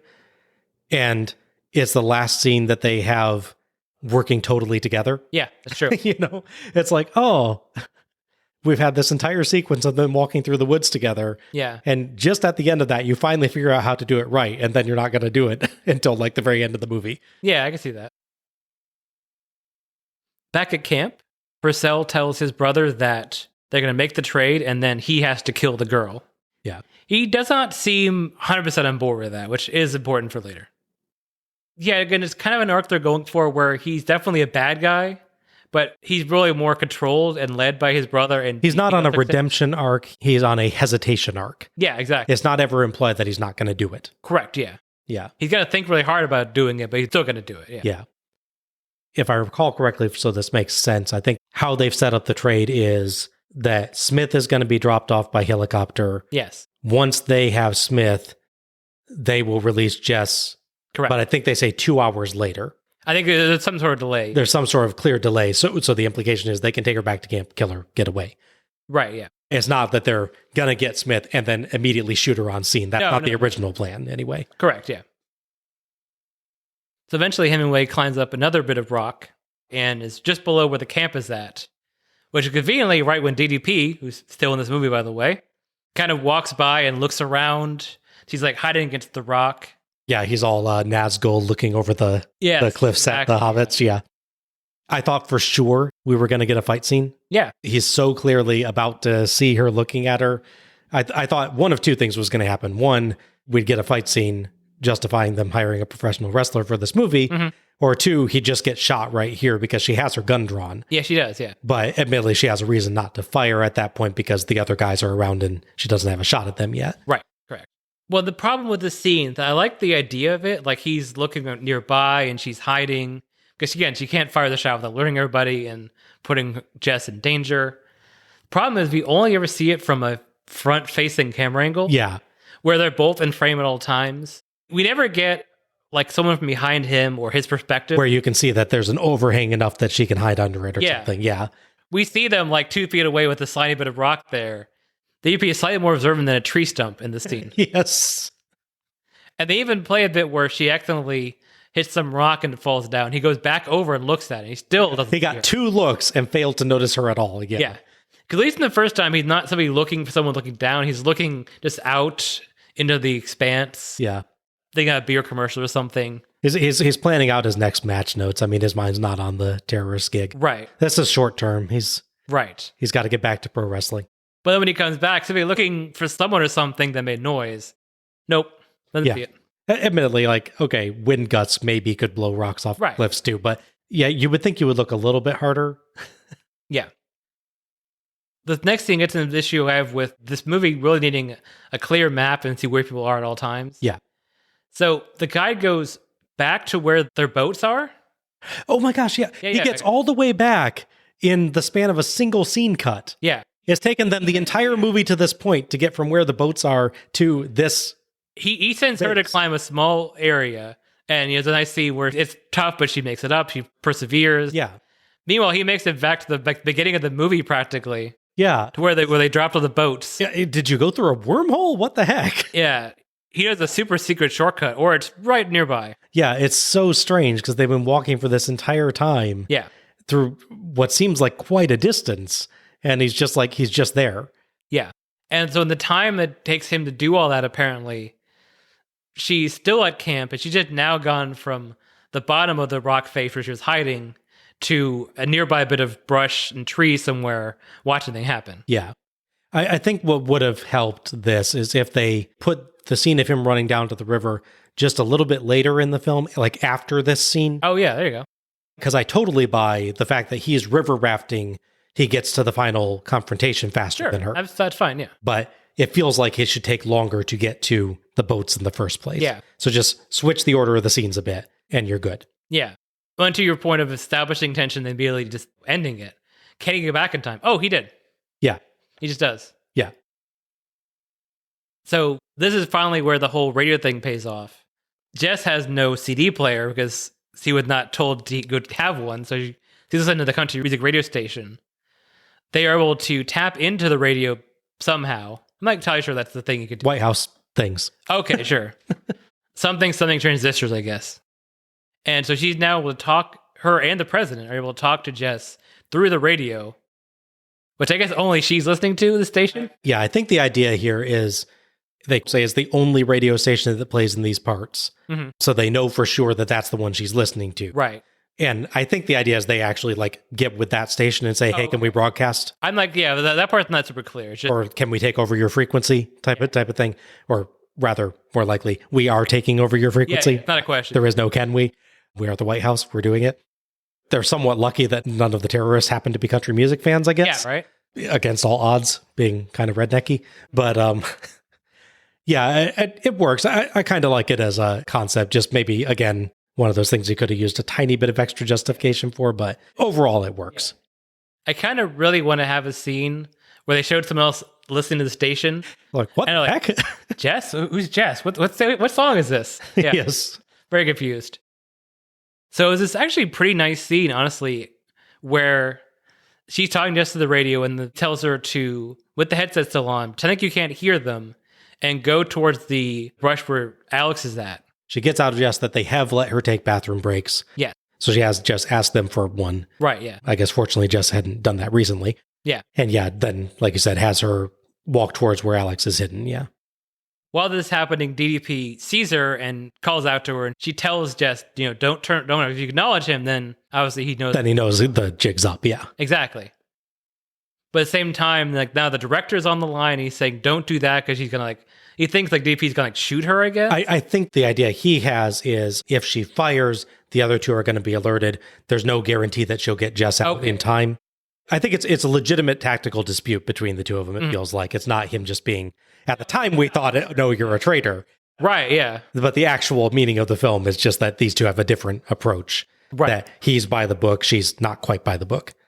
Right. But yeah, so it builds and builds. DDP's walking. They do a nice bit of cross-cutting here as well, where you see everyone involved, and then it scenes building and building. Eventually, the boss says, no, you can't do it, and then DP takes her away, and he takes the headphone away, so now that's not an option anymore. I would actually call this the movie's best shot scene. Yeah, for sure. I think they do an excellent job of the cross-cutting, like you said, building a lot of tension, showing that she has a shot at DDP, but maybe it's not a certain one. Right, because he's walking behind her. So yeah, and they have a better implication of location in this one as well, that we know is pretty close to the camp, because Jess just walked from there. Yeah, absolutely well done in that respect. I do feel like, for all that I'll compliment the scene on how it's shot, it feels just a little bit like undercutting of Alex's story. Yes. Her story starts out as she doesn't always go by the book, and we've seen that there's a little doubt in whether that's a good thing or not. Right. Did she make the right call with the presidential limo? Right. So now we're presented with another scene where she's doing something maybe a little bit risky, but rather than getting to see whether that plays out or not, we instead have it cut down by Daly immediately. Right, yeah. And she follows the order. Exactly, yeah. I want to say, like, this scene alone is not a problem. No. It's when you combine with how the finale goes that it becomes more of a problem. Where I feel like we never quite get this actual resolution to the by the book versus playing the odds conflict in Alex's character. Mm-hmm. We don't get to really see her have that resolution one way or another on it. Right. But this scene alone doesn't do it. I think this scene is fine if the finale had gone differently. In a vacuum, this scene isn't an issue. It's one of the best scenes in the film. Agreed. By far. Mm-hmm. So now they got to go with plan B, because plan A did not work. We're now at the hostage trade that they're set up. The bad guys set up the exchange at a suspension bridge. I swear I have seen this exact suspension bridge in another movie, by the way. I would not be surprised. I have no idea what film it was, but the first establishing shot they have of them standing on the bridge waiting for the arrival of the helicopter. Of the helicopter. Yeah, thank you. I blocked out helicopters after Road Wild. I swear I have seen that exact shot angle and bridge in some other movie, and it annoys me that I can't remember where.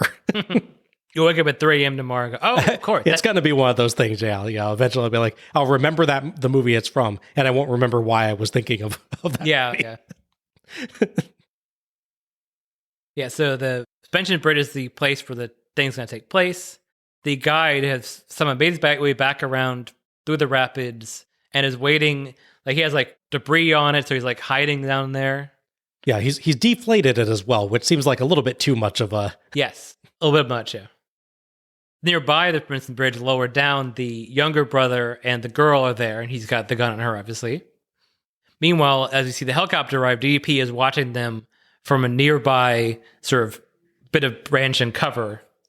The idea is he's going to take the guy out, I guess, when he comes back around. So he sees the FBI agent and Smith being led to the bridge. as Hemingway moves under the bridge, trying to get in position as well, because he's trying to get behind where Jess and the younger guy are. Abruptly, DDP is just shot. Yeah, that was so weird. Is it supposed to be the FBI agent that was in the helicopter? Yeah, it's the only one of the guy there. Yeah. Yeah, he just has a silenced pistol and just shoots DDP. Yeah. And you're like, what? Yeah. All this time we've been waiting for this, like, oh, you hired a pro wrestler for this movie, like some physical fight scene with him. It doesn't have to be long, but like something that justifies you hiring this big, muscly guy that knows how to do fight scenes. And he's just unceremoniously shot by a silenced pistol by someone who's not even a main character in the movie. No. It's not Alex McGregor that takes him out. Nope. It's not Grant that takes him out. You know, it's not even Daly that takes him out. Nope. It's a random FBI guy that I think was featured in a couple of the White House discussions. He might have been the guy leading the original attack. I don't think it's that. I don't think it's even that guy. I think it's like another guy that's at the White House that talks with that guy or something. Okay. It might be that. I was trying to get them credit by connecting the compound attack on this, but yeah. In any case, I do not believe the character even has a name. No, he does not. So you're like one of the three main bad guys of this movie. And actually the one that's been portrayed as the scariest of the three, because he's the one that's caught Jess twice. Yeah. Is taken out by a nobody in the film. By just like, it's so strange. It's like you would think that there's so many different ways you could set that up. That it could be that McGregor needs to sneak past him in order to get to the location she needs to be in. So she has to confront him or take him out without alerting the others. Yeah. And that's why you get a fight scene in the film, because she can't use her gun for it. Yeah. Something like that. Maybe he spots the raft and he... Yeah. So Grant has to fight him or sneak past him or take him out somehow. He gets thrown into the river. There's so many ways that this could play out. It boggles the mind that you hired a guy who's not only big and scary, but does fight scenes for a living and did precisely 0 fight scenes with him. Mm-hmm. So, R.I. DDP. Again, this is the point where you think this is like the sudden betrayal thing. Like, the FBI agent that did it, he kills DDP, and maybe that's part of something else. Yeah, it feels sinister. It's a silenced pistol thing, and sneaking up. Yeah, which obviously makes sense why he's using a silenced pistol, just because he doesn't want to alert the other bad guys. Sure. But again, if this is like the third time in the movie where it feels really sinister the way they filmed this, that it's like, it feels like it's going to be a guy that's actually involved with the team, but Dirk's a liability, so he's getting him out of the way. Right, yeah. I mean, a serious person shoots DDP in the back, or then in the front after the first time. And then they pan over and, it's just the FBI agent that was there earlier. Yeah. Like, oh, okay. Which also meant DDP's whole plan of waiting in secret here does not help at all. Yeah, how do they know where he is? They loop back around somehow behind him, yeah. Yeah, the entire idea of his plan is that he's hidden and is going to be useful somehow to the bad guys out there, but apparently they just know exactly where he is. Yeah, I think the idea is supposed to be that they want the FBI agent, he's going to leave Smith there for the trade, and DDP will kill the guy. Yeah. He's going to kill the FBI agent, and now there's no one there to tell you what happened. Yeah. But no, the guy he was, I guess, supposed to take out just takes him out without anything happening. It's so strange. It's a really weird choice. At this point, Hemingway is sneaking up on the militiaman holding Jess. Which is the younger brother, Eric, right? Correct, yes. Like everyone in the movie, she can't get a shot. At least in her case, they're standing by a rock. She's like, if I shoot this guy and he falls over, he might fall off the cliff with her. There's more reason why she can't just shoot the guy now. Yeah. It's better than some of them where like they can't shoot. Yeah. While that's going on, they set the transfer up so Smith is led away from the FBI agent, who now goes his own way. He's walking towards Purcell, so now he's watching.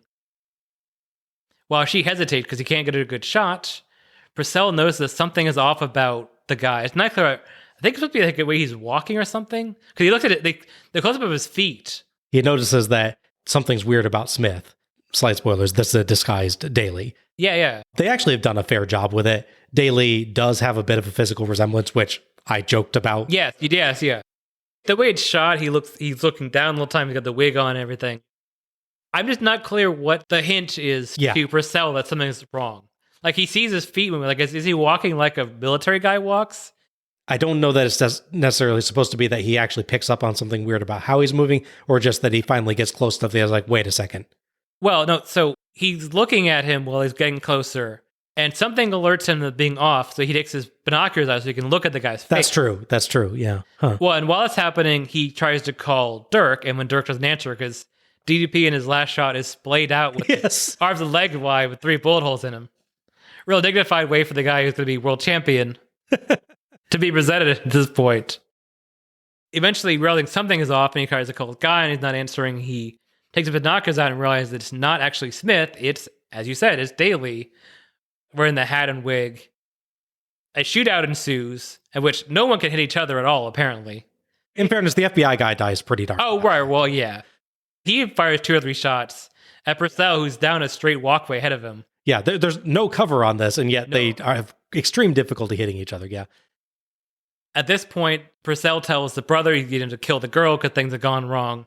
Finally, at least sort of paying off the scene, because he could actually take the shot. He's holding the gun to her, and he's really. Yeah, it's not like he really has to take aim or anything. He's got a gun to her head already, yeah. But he's trying to really sell that he's like, he knows he can fire, and he knows that he quote unquote should fire, but at the same time, he doesn't think he wants to kill her. Like he's part of the mission, but he's not necessarily part of the shoot people in the head part of the mission. He's trying to sell that anyway. Like you said earlier, he's a follower personality. Right. You still get the feeling that he'll eventually do it. Oh, yeah, he's definitely going to eventually. But, yeah. There's a good 10, 20 seconds where he's thinking about really struggling with the morality decision. And that's when Alex can finally get Jess's attention. He turns towards her voice and he's able to shoot him. Yeah. Now, this is the scene that I think finally kills off the Alex storyline of obeying orders versus making the call you think is right. Uh-huh. Because this entire time leading up to her firing, everyone and their mother has been yelling at her to fire. Yes. Weirdly, it's not Daly. It's the FBI agent that's doing most of the, Alex, you need to make your move. Alex, you need to make your move. Alex, he is, yeah. So this is Alex following orders, not going her own way, robbing us of a chance to see her making the difficult but correct call. But at the same time, it doesn't prove that following orders is right, because Alex hesitating for so long is what results in this plan all going a little bit sideways. Right, yeah. She can't get a shot on the guy holding Jess, so Daly has to walk closer and closer down the bridge. So Troy Purcell realizes that something's wrong, and the gunfight starts, getting the FBI agent apparently maybe killed. Not clear yet. And getting Daly knocked from the bridge. So it's like simultaneously following orders gets her a good thing in that she kills the guy holding Jess ultimately. Mm.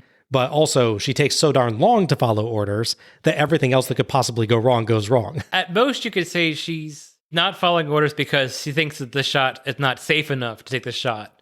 So it's maybe her still on that path of making the call she thinks is the right call against orders, but it's all very muddled. But if it is, it's demonstrably wrong. Right, that's the thing. The whole thing is muddled by the way they handle it. If that's the intended message, that she once again has made a hard call in the situation and she's been right about it, the events that happen as a result of her call are awful and nearly destroy the entire thing. If that's what they were going for, massive points against. Yeah. That's what they had. With that. Because the execution is not clear how are they supposed to work. Yeah. Continuing the theme of very coincidental timing, she makes a shot and kills the younger brother, which is right when Purcell looks down at the clearing at the rock to see that happening. So now the younger brother is killed, and she pulls Jess away from the clearing while the guy's shooting at her. Gunfight starts back up again with the FBI agent possibly dead or just laying there. Daly is shot and kind of like in wrestling logic tries to roll to the outside. Like he rolls away from being shot, but like through a hole in like where the suspension bridge is. Yeah, so he ends up like dangling from the bridge. Yeah, it's hanging there, with his one arm. For some reason, the guide is down there with the raft at very least underinflated. I think it's inflated enough to be still floating there, but it's not able to use it. So the implication, I think, is that he's like covered it with like leaves and stuff. Yeah. But he must have thought that it'll stick up too much from the water if it's fully inflated. Mm-hmm. But I mean, they're viewing it from a high cliff and a suspension bridge. Yeah. I think from that distance up, you could have left the thing inflated and it wouldn't have made a difference in the amount that they were going to be able to see it. Right. So we get a dramatic shot where Daly falls from the bridge, and it's such a dangerous fall they use an obvious dummy to make the fall for him. Yeah. But don't worry, he survives. Somehow. Yeah. With a bullet wound, he falls 100 feet into the rapids. He's okay. He'll walk it off. He got to be Secret Service director by being an absolute bad. So I guess so, yeah. yeah. Kind of want a film trilogy about him at this point. Yeah, for sure. So now it's a race to get away. Jess and Alex, they run down through the path down to the river while the guy's trying to reflate the raft. They actually have to jump off of a cliff into the river. Yeah. Sure. And by the way, Alex waits very little time after telling Jess to jump. She could easily have landed on top of her. Yeah. Like 2 seconds. Yeah. Good job. Yeah. They also, for some reason, they shoot the landing in the river facing the stunt people. So hers is kind of noticeable because you look at the camera. There's so many angles you could have shot from above, you shot behind, but they shoot towards the person's face. That's clearly not actually Merrill Hemingway doing this. It's a weird choice they made. Meanwhile, Purcell's up there. Apparently, he set up a thing where he can like rappel himself down very quickly, which I get. He wanted he want a quick escape. Exactly. Yeah. So now it's a race to the river and then race on the river as they pick up Daly from the river. Yeah, they pick up Daly, and this is where they try to shoehorn in the by the book versus taking the risk. He's like, leave me, we do things by the book. I'm like, this is not a by the book situation. Yeah. Versus, no. She has plenty of time to pull you out of the river before Purcell's ready to pursue. Right, yeah, exactly. A few moments ago was when you should have thrown that story beat in. Yeah, exactly. So, yeah, there's a total chase on the river rapids. They have the slight advantage because they, at one point, had 3 people paddling. They quickly have 2 people paddling because Jess is not great at that. She drops her paddle. Yeah. But at least they have a slight head start, and they have 2 people paddling. So they managed to get ahead of where Purcell is. There's some wonderful lamp shading that this is going to happen earlier in the movie, that while they're doing the original rafting trip, Grant repeatedly and blatantly brings up this dangerous location on the river called Hell's Half Mile. Oh, yeah. He's like, no one's crazy enough to go through that. So you see this coming a mile away, or rather a Hell's Half Mile away. Yeah, that they're going to have to go through this for that final river chase. Yeah. Absolutely. And it's so dangerous that a guy who we're not shown having rapids experience can do it by himself in a raft. At least he is kind of shown to be a survivalist too, so you get the reason maybe he does this kind of thing. But we never see them on the rapids, is my point. Yeah. And he's doing it by himself. That's the minimum 2-man job. Absolutely, yeah. It's a little bit ridiculous that he does as well as he does. Yeah. At least he's having a harder time getting through it, so they have a head start with the extra people. Although they get a pretty good head start, because they have all left the raft sitting there and have gone hiding somewhere else. They loop around to where he's going to come out at. Troy terminates their overturned raft after Hell's Half Mile with extreme prejudice, but Alex and Grant ambush him, giving us match 2. Alex McGregor and Grant Coleman versus Troy Nelson in a handicap match for first daughter Jess Hayes. Yeah. Referee is the river. Sure. Alex and Grant try top rock flying splashes, but Troy, despite them already being airborne, notices, gasps, slowly turns, and somehow still has his gun in place to get a shot off before they hit. Yeah. Grant has been shot, so Troy lands several punches to him, knocking him out. Alex tags in with a palm thrust to Troy's face, but he lands a back fist and starts choking her underwater. She goes for a rock but can't get hold of it. Fortunately, Daly finds one and clubs Troy with it, apparently killing him for the win. Jess helps Daly to shore, and Alex saves Grant with some mouth-to-mouth. I didn't catch the first time that he both actually shot Grant. Yeah. Because it happens so quickly and there's no bullet wound. I only picked it up because Grant is doing a really good job of always holding his side with one of his hands while he's being punched. So it makes sense. You're like, well, yeah. And they show Purcell poke him in the rib, he's for his biggest finger or something in a wound. Yeah. That's why I was confused. I'm like, wait, why does that hurt so much? Apparently he was shot. Yeah, it's not entirely clear. This film is not 100% great at showing the relationship between events. Yeah. I did like this fight overall, though. I think they had some nice touches to it. Though, again, if you're going to have a 3-to-1 fight scene of the heroes versus one of the villains, maybe pick the professional wrestler. Yeah, right. Not that Dominic Purcell doesn't look tough. He looks like a tough dude. And he's also a pretty tall guy. I think he's 6'1" or something. Something like that, yeah. It's not like he's unintimidating. No. But again, you're just we're having this big fight scene, and there's a pro wrestler in the movie who is not in this fight scene, which feels weird. I also feel like Alex doesn't quite get to give a good enough account of herself here. No. She gets in that one palm thrust, which does look cool. It does. That's actually a cool looking move. But that's, I believe, the only blow she lands, and then she's immediately knocked down and choked. You would think the arm thing might come into play. Yeah. And this does kind of work as a bit of a payoff for Daly saying not to save him earlier and her disobeying. It's like one of those, what do they call it in the Until Dawn stuff, the butterfly effect. Oh, yeah. She had that choice pop up on the screen of save Daly or go for safety. And if she'd chosen go for safety, no one would have been there to save her. But yeah, it also just feels like this film is just resistant to letting this character have her own successes. I know. There's no reason she couldn't just scoop up the rock. And Yeah. the one compliment I will give on this, they do a very nice job of suggesting that the save is about to happen without actually highlighting it. Yeah. You have a cut of Daly standing with Jess watching the fight. Yeah. We cut back to McGregor underwater being choked. Mm-hmm. Cut back to Jess watching the fight. Daly is not there. That's true, yeah. And then we cut back to McGregor scrabbling for the rock, being unable to reach it, and Troy is knocked out. And then he falls into the river, yeah. And we see that Daly did it. That was a nice artistic way, I think, of having a legitimate build up to that without giving it away. No, I agree, yeah.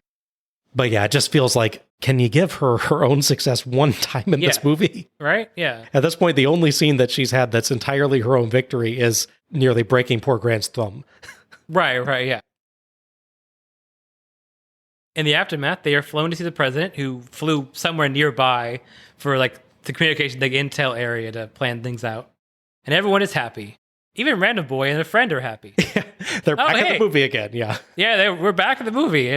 Thanks, I guess. We got to some vague amount of time later, because once they didn't give us a day or week period set. Hemingway is at her desk. He's clearing stuff out, and she finds a picture of herself and the two other agents. Again, the only three that were sent together on this mission. That's them graduating together or something? It's not clear. I don't think it's actually the three of them even. It's her and Mark for sure, but I think the third guy's not Cliff.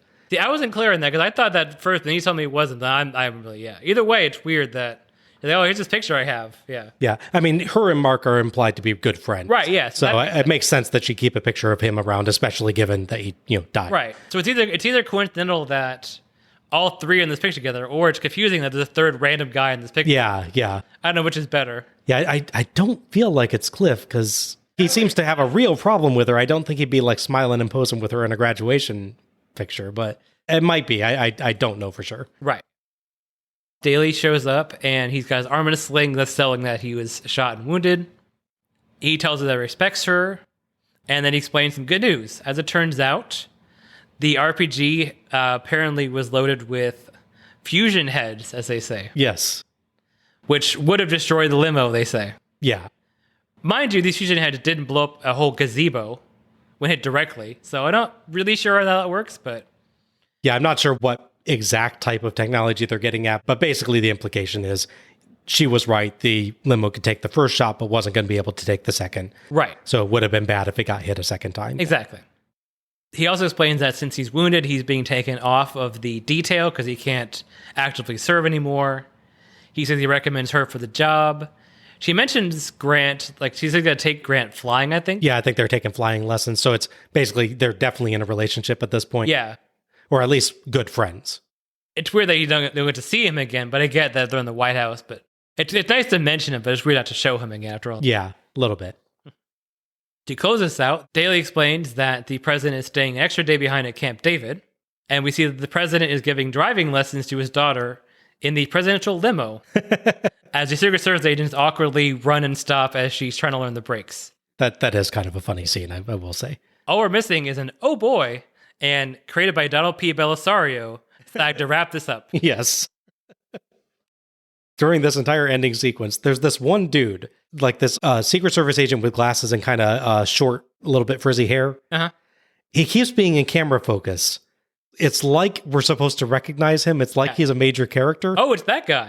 But it's just this random dude that happens to be very good at camera positioning. I guess so. It's like La Parka at the end of Starcade 97. Where he's just he knows what the camera is, baby. Yeah. Yeah. It's really, really funny. Yeah. The end credits music I thought was quite nice. Mm-hmm. It felt like it would have gone really well with shots of a sunlit road trip along seaside roads or something. Yeah. Or to get back to your point, if they'd shown her with Grant again and then taking the flying lessons, would have been a perfect tune for them flying in the plane. That. So overall thoughts on the movie? I think it's a good film, but it definitely has some issues to work out, as we've talked about. Hemingway, as a lead, she needs saving and helping a lot. Yeah. I get the whole she's out of her element thing. Mm-hmm. That's the whole point of putting her in the woods, and that's why Grant has to be important. But at a certain point, she never gets to do a whole lot. Once the situation is established, she's really just kind of following Grant and doing a little bit here and there. She never feels incompetent, but she just doesn't feel like she gets to ever show her skills. Yeah. My theory is that they thought being a character that is willing to do things is the same as a character that actually does things. Yeah. So, for instance, she's willing to go find the girl, but she needs lots of help to do it. She needs Grant to even literally tell her the right direction to go in the first place, because she's going the wrong direction the first time. Right. And she needs him to show her how to get to this thing, how to turn on the power. She's willing to shoot DDP to save the girl, but she's not allowed to. Mm-hmm. And finally, she's willing to fight for herself, which is a big thing. But then she needs a one-armed older guy to save her. Yeah. The one thing she really does on her own, which is exiting the limo with the president, following her judgment call, gets her in somewhat trouble. She is proven right, obviously. Mm-hmm.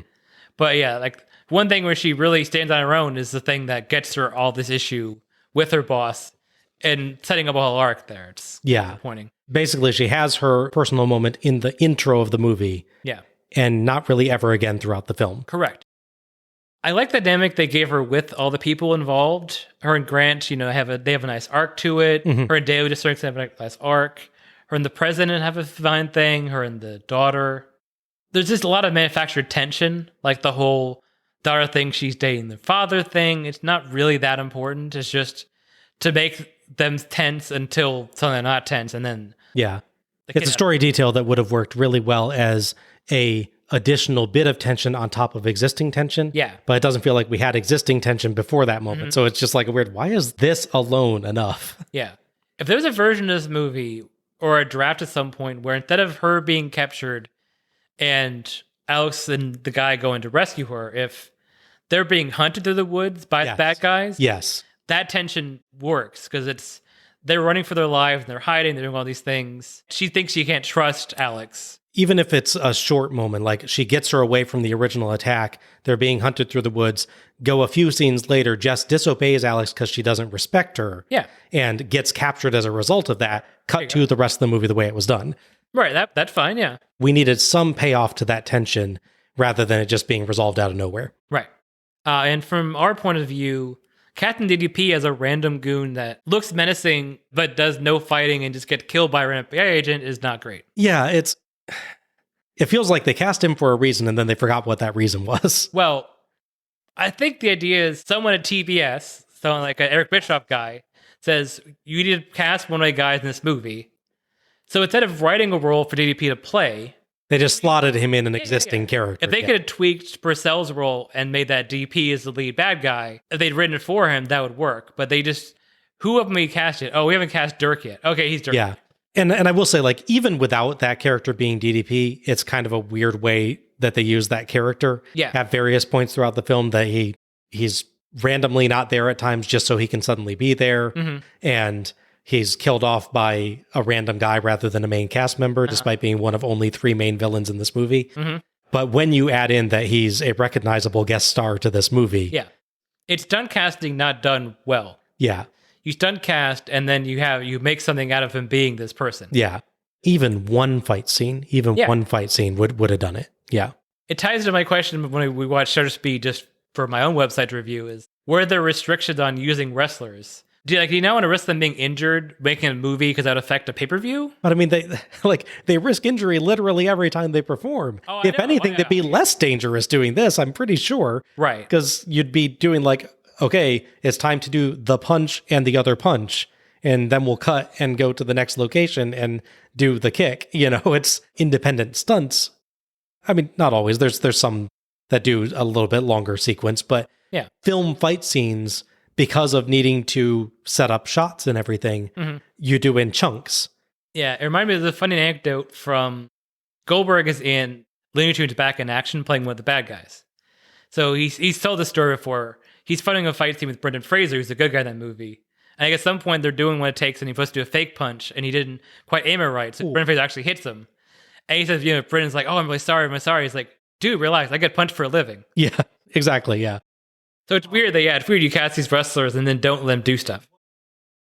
Obviously, with the benefit of hindsight, casting Purcell as the main bad guy makes a lot of sense because he would go on, and even to now, he's still playing bad guys. He's good. I have no problem with Purcell being the main bad guy. I have a problem with them not using his side characters better. But him being the main bad guy is fine. Yeah.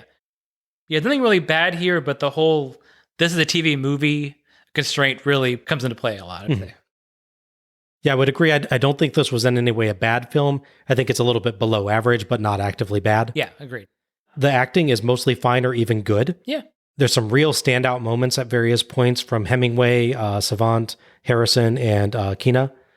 All of them do some really good emotional performances at just the right points in the story. The locations are genuinely beautiful. They found some excellent filming locations for this. Most of the humans versus nature scene work really well.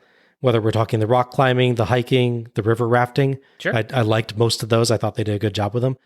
And the general concept is rather cool. Secret Service agent who's out of her element teams up with a survival expert to save the president's daughter. That's a fun idea. You can see that being a good film. So, yeah, there's some genuine potential in this film. The problem is it just doesn't quite ever live up to that. Yeah. So probably the biggest issue in the film, from which a lot of its problems consistently stem, is that the villains come into direct conflict with the heroes very few times. That's true, yeah. We have the intro, which is actually a different group of villains entirely. Correct, yeah. Well, not entirely. It's tied to this one, but you get the picture. It's not the same people, yeah.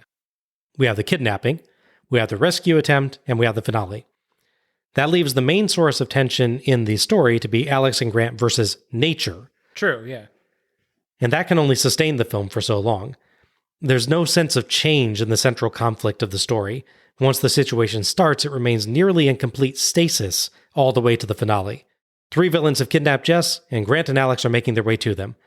That's the situation from the point that the action really kicks off in the film all the way to the end. There's no change in numbers or involved parties until the very end of the film. Yeah.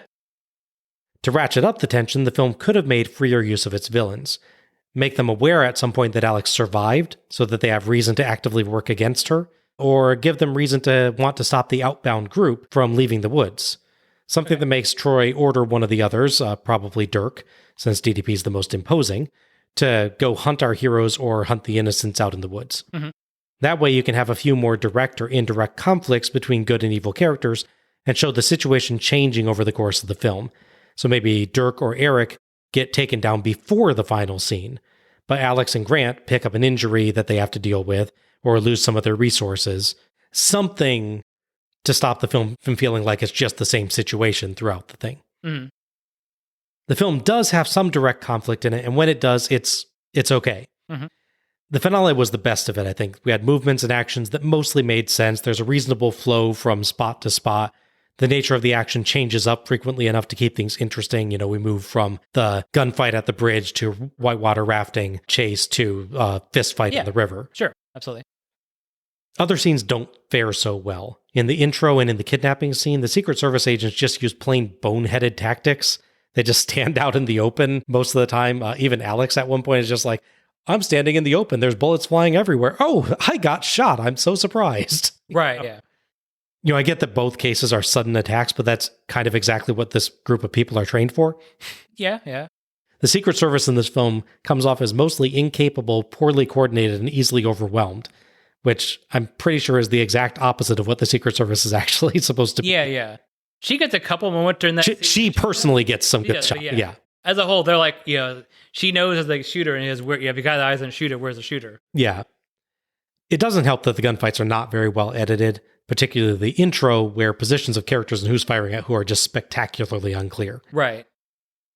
Most of the supporting cast and the subplots are pretty much entirely wasted and inconsequential. The film keeps trying to start up subplots.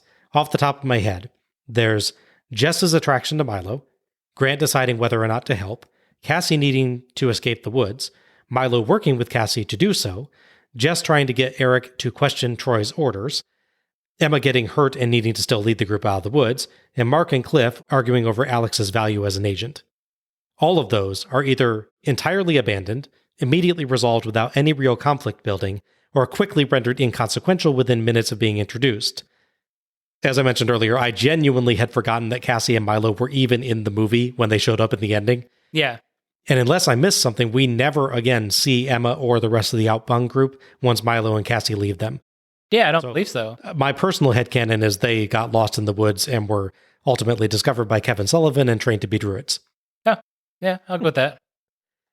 In some cases, it might have helped if the film just cut plots entirely for redundancy. As I mentioned, there's 2 separate plots about contacting the White House that give basically the same information. In other cases, there's good ideas, but they just need some more development, like Grant at first being reluctant to help, but then coming around in less than 20 seconds. Mm-hmm, yeah. And with some, I could go either way. Milo's subplots could have been developed further to be somewhat worthwhile, maybe him getting captured with Jess, for instance. Or alternately, you could have just cut the character because they weren't going to do much with him. True, yeah. Speaking of underutilized characters, Alex herself doesn't get to do much in her own movie, as you pointed out. Yeah. She gets to look independently capable at the very start, at the bar, a bit at the watchtower, at the rescue attempt, and in the final fist fight. That's not a lot of scenes. No. For the rest of the film, she plays clear second fiddle to Grant. Yeah. I think I said this when we watched this at first, but it really feels like they originally wrote a movie focusing on a survival tour guide who ended up protecting the president's daughter with a Secret Service agent as supporting cast. Mm-hmm. But then they decided to change the focus of the movie, and all they did was slap on starting and ending scenes that focused the story on the Secret Service agent instead. They changed nothing else about the film. Yeah. I do wonder, casting-wise, what comes into play with how you decide to do that. Pictures of the movie played exactly the same, except it's, for instance, it's an older Secret Service agent, and it's Chuck Norris. Yeah. Chuck Norris is Alex. Do you think they would do all these scenes the same way with Chuck Norris being led by the guide somewhere? Yeah, probably not. No. Even the final fight scene, the fact that the one-armed guy has to save her. I mean, Norris would have kicked Purcell's butt in the... Oh, yeah. Or rather, spin-kicked his face. Correct. Which would look really cool if he's standing in a river. I mean, you get a good arc of water on that. Yeah. I kind of want to see that movie now. He did his own series of films where he's protecting like the president or something else. So okay. Good thing to watch. I don't want to sound like Alex is a weak character. No. She's not. I think she's portrayed as a capable character that's just consistently put in situations where she doesn't get to show that capability. Yeah. This is, again, where I feel like if they had more direct conflict between the heroes and the villains, this would help. Mm-hmm. Because Alex is the one that's a fighter. Yeah. It would take the story out of Grant's expertise, which is humans versus nature, and into Alex's expertise, which is humans versus humans. Fair enough. Yeah. So the film then could switch the capability focus a couple times between the two, rather than remaining so focused on Grant's area of capability until the final conflict. It'd make Alex feel more valuable to the film and keep things more varied and interesting. Yeah. Related to that is Alex's primary arc. We talked about this a bit, but she starts out the film making a call against orders and saving the president, but wondering if she, in fact, put him in more danger in the process. She then comes up with a bold plan to save Jess, but follows orders, so the plan fails. She nearly screws up another attempt to save Jess when she can't follow orders in time. And finally, she does kind of benefit from not following orders, but only in that she saves her commanding officer in a situation where there's not really a ton of current risk to doing that. No. So he can save her butt down the line. What we don't get is either a solid confirmation or solid rejection of Alex's tactical judgment as an agent. We don't get a strong argument for following orders because that keeps Jess as a hostage, but we don't get a strong argument for disobeying orders because following orders rescues Jess. Part of the problem is that Alex just gets so few chances to be of use in the film, with more chances to show her independent actions and quick thinking. We'd have a clearer argument that she was right, or conversely, with more points where she got in trouble because of disobeying orders, a stronger arc about learning to work with a team. Yeah. They don't give us a strong argument either way. Mm-hmm. So yeah, all told, I found First Daughter a below-average action suspense film that does have some good ideas, but just flubs the execution from time to time. Some strong acting, though, helps carry it, holding the viewer's interest more than the film's actual plotting deserves. But it can't drag it above a middling overall performance. With some more development time, maybe it could have been something more, but as it is, it's not really anything to go out of your way to see. Mm. But it's not bad. Yeah, if you're rating it as what it actually is, it's okay. It's not great, but it could be a lot worse. If you're watching it from our point of view, which was, hey, he's a wrestler in an action movie, what are they going to do? It's real drop-off disappointment in that regard. Yeah. Because there's none of that. Yeah, it's an interesting combination of he was in the film longer than I expected him to be in the film, just didn't do anything that justified him personally being in the movie. Oh, yeah, it's a weird imbalance because he's in the movie a long time, but doesn't do anything to benefit from being in the movie. Yeah. Match of the night and MVP. Now, we agreed in discussing that our match of the night could be stuff beyond just the fist fight, since there's one that's an actual fist fight and maybe the bar fight we can kind of count as one. Yeah. So I think we said any action scene in the movie you can choose for yours. For me, I see your point on the way it's shot. It makes it a little hard to follow. But for me, I think the opening shooting in the mansion works because it's supposed to be chaotic. It's supposed to be no one's quite sure. They don't nail every part of it, obviously. But it has the biggest character moment for Alex. Yeah. It gives you a nice chaotic action bit here. And there's explosions, all stuff happening. I think it works better for me, than later stuff. I will say, despite my complaints about that, I very nearly picked that as well. For me, the final fight comes just a little bit better. The Alex and Grant versus Troy in the river. Okay, yeah. It has a decent stunt or two. It builds up some genuine tension. It has some good character work in the middle of it. And then Daly's save of Alex is nicely, subtly built up, as I pointed out, with the shots of him with Jess and then Jess without him. Right, yeah. There's still some problems to it. Mainly, again, that Alex just doesn't look terribly capable in it, which was what tempted me to choose the intro instead. But still, for me, I felt like overall that came off as the best action scene in the film. Okay, it's fine. MVP? I actually thought Monica as the daughter did really well because she's doesn't get a whole lot to do. Like, she didn't have all the character moments, but she has all the emotions. You get to play angry, she gets to play upset, she gets to play concerned. There's really good bits, nonverbal stuff, like if she's listening on the radio talking with Alex, or when she's walking in the path. All these little things she gets to do. And the thing is, she's the least experienced as a whole actor. That is true. Movie. That is true. In contrast to Hemingway, who's been acting for this point like 20 years, and Harrison has been acting 20 years. She has a lot of focus. She's literally the title character of the movie. And even if she doesn't have a lot of dialogue, I thought she did a good job in her role. Absolutely. Yeah, I think she's a very worthy choice for it. That scene of her at the camp, distraught, and then hearing Alex and having to portray that sudden like hope, but still afraid.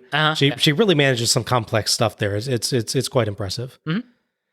And it's going to be Father-Daughter Day. Okay. Because I'm going with Gregory Harrison as President Hayes. I think so. Yeah, it's a good choice. He's generally quite good anytime he's on camera. And once the kidnapping occurs, he really starts nailing this feel of a desperately worried father who just happens to also be the President of the United States. Yeah. So he gets across this feeling of powerlessness felt by a man who is the most powerful man in the world. That scene where he gives these subtle shifts of emotion as he listens to Jess's hostage video is what did it for me, really. He just really took some acting chops in going these slow transitions where you can tell there's different thoughts going through his head without him having to verbalize any of it. It's really, really good. Yeah, so I think we both highlighted for similar reasons the two people we chose, which is neat. And this is not to say anything bad about the acting of really almost anyone else in the movie. Yeah, I think I gotta honestly say I gotta compliment Paige's acting in this as well, just since we came into this because of him, we should talk about how he did in a bit. I think he does a good job with the Dirk role for what they give him. He comes off as big, scary, intimidating, but not in a cheesy fashion. He's a big part of that scene that we both loved at the camp as well. With him slowly getting closer to her, he feels legit there. He comes off as terrifying.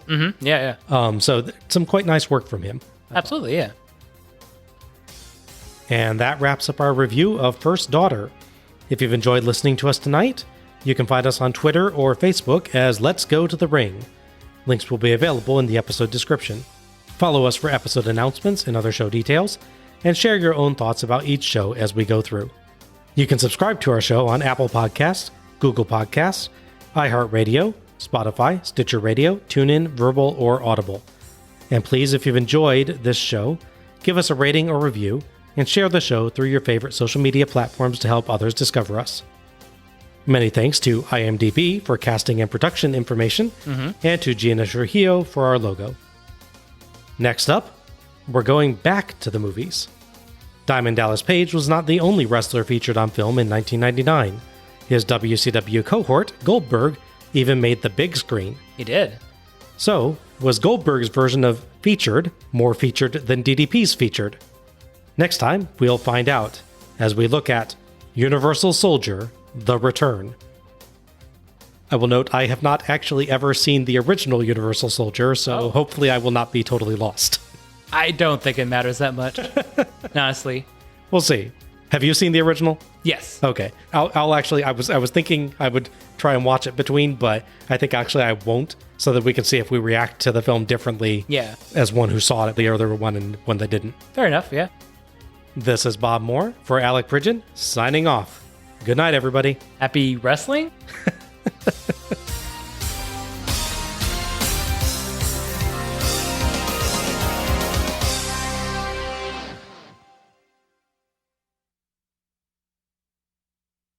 Oh, I had something on that real quick. Sorry. It's okay. But I've lost where it is.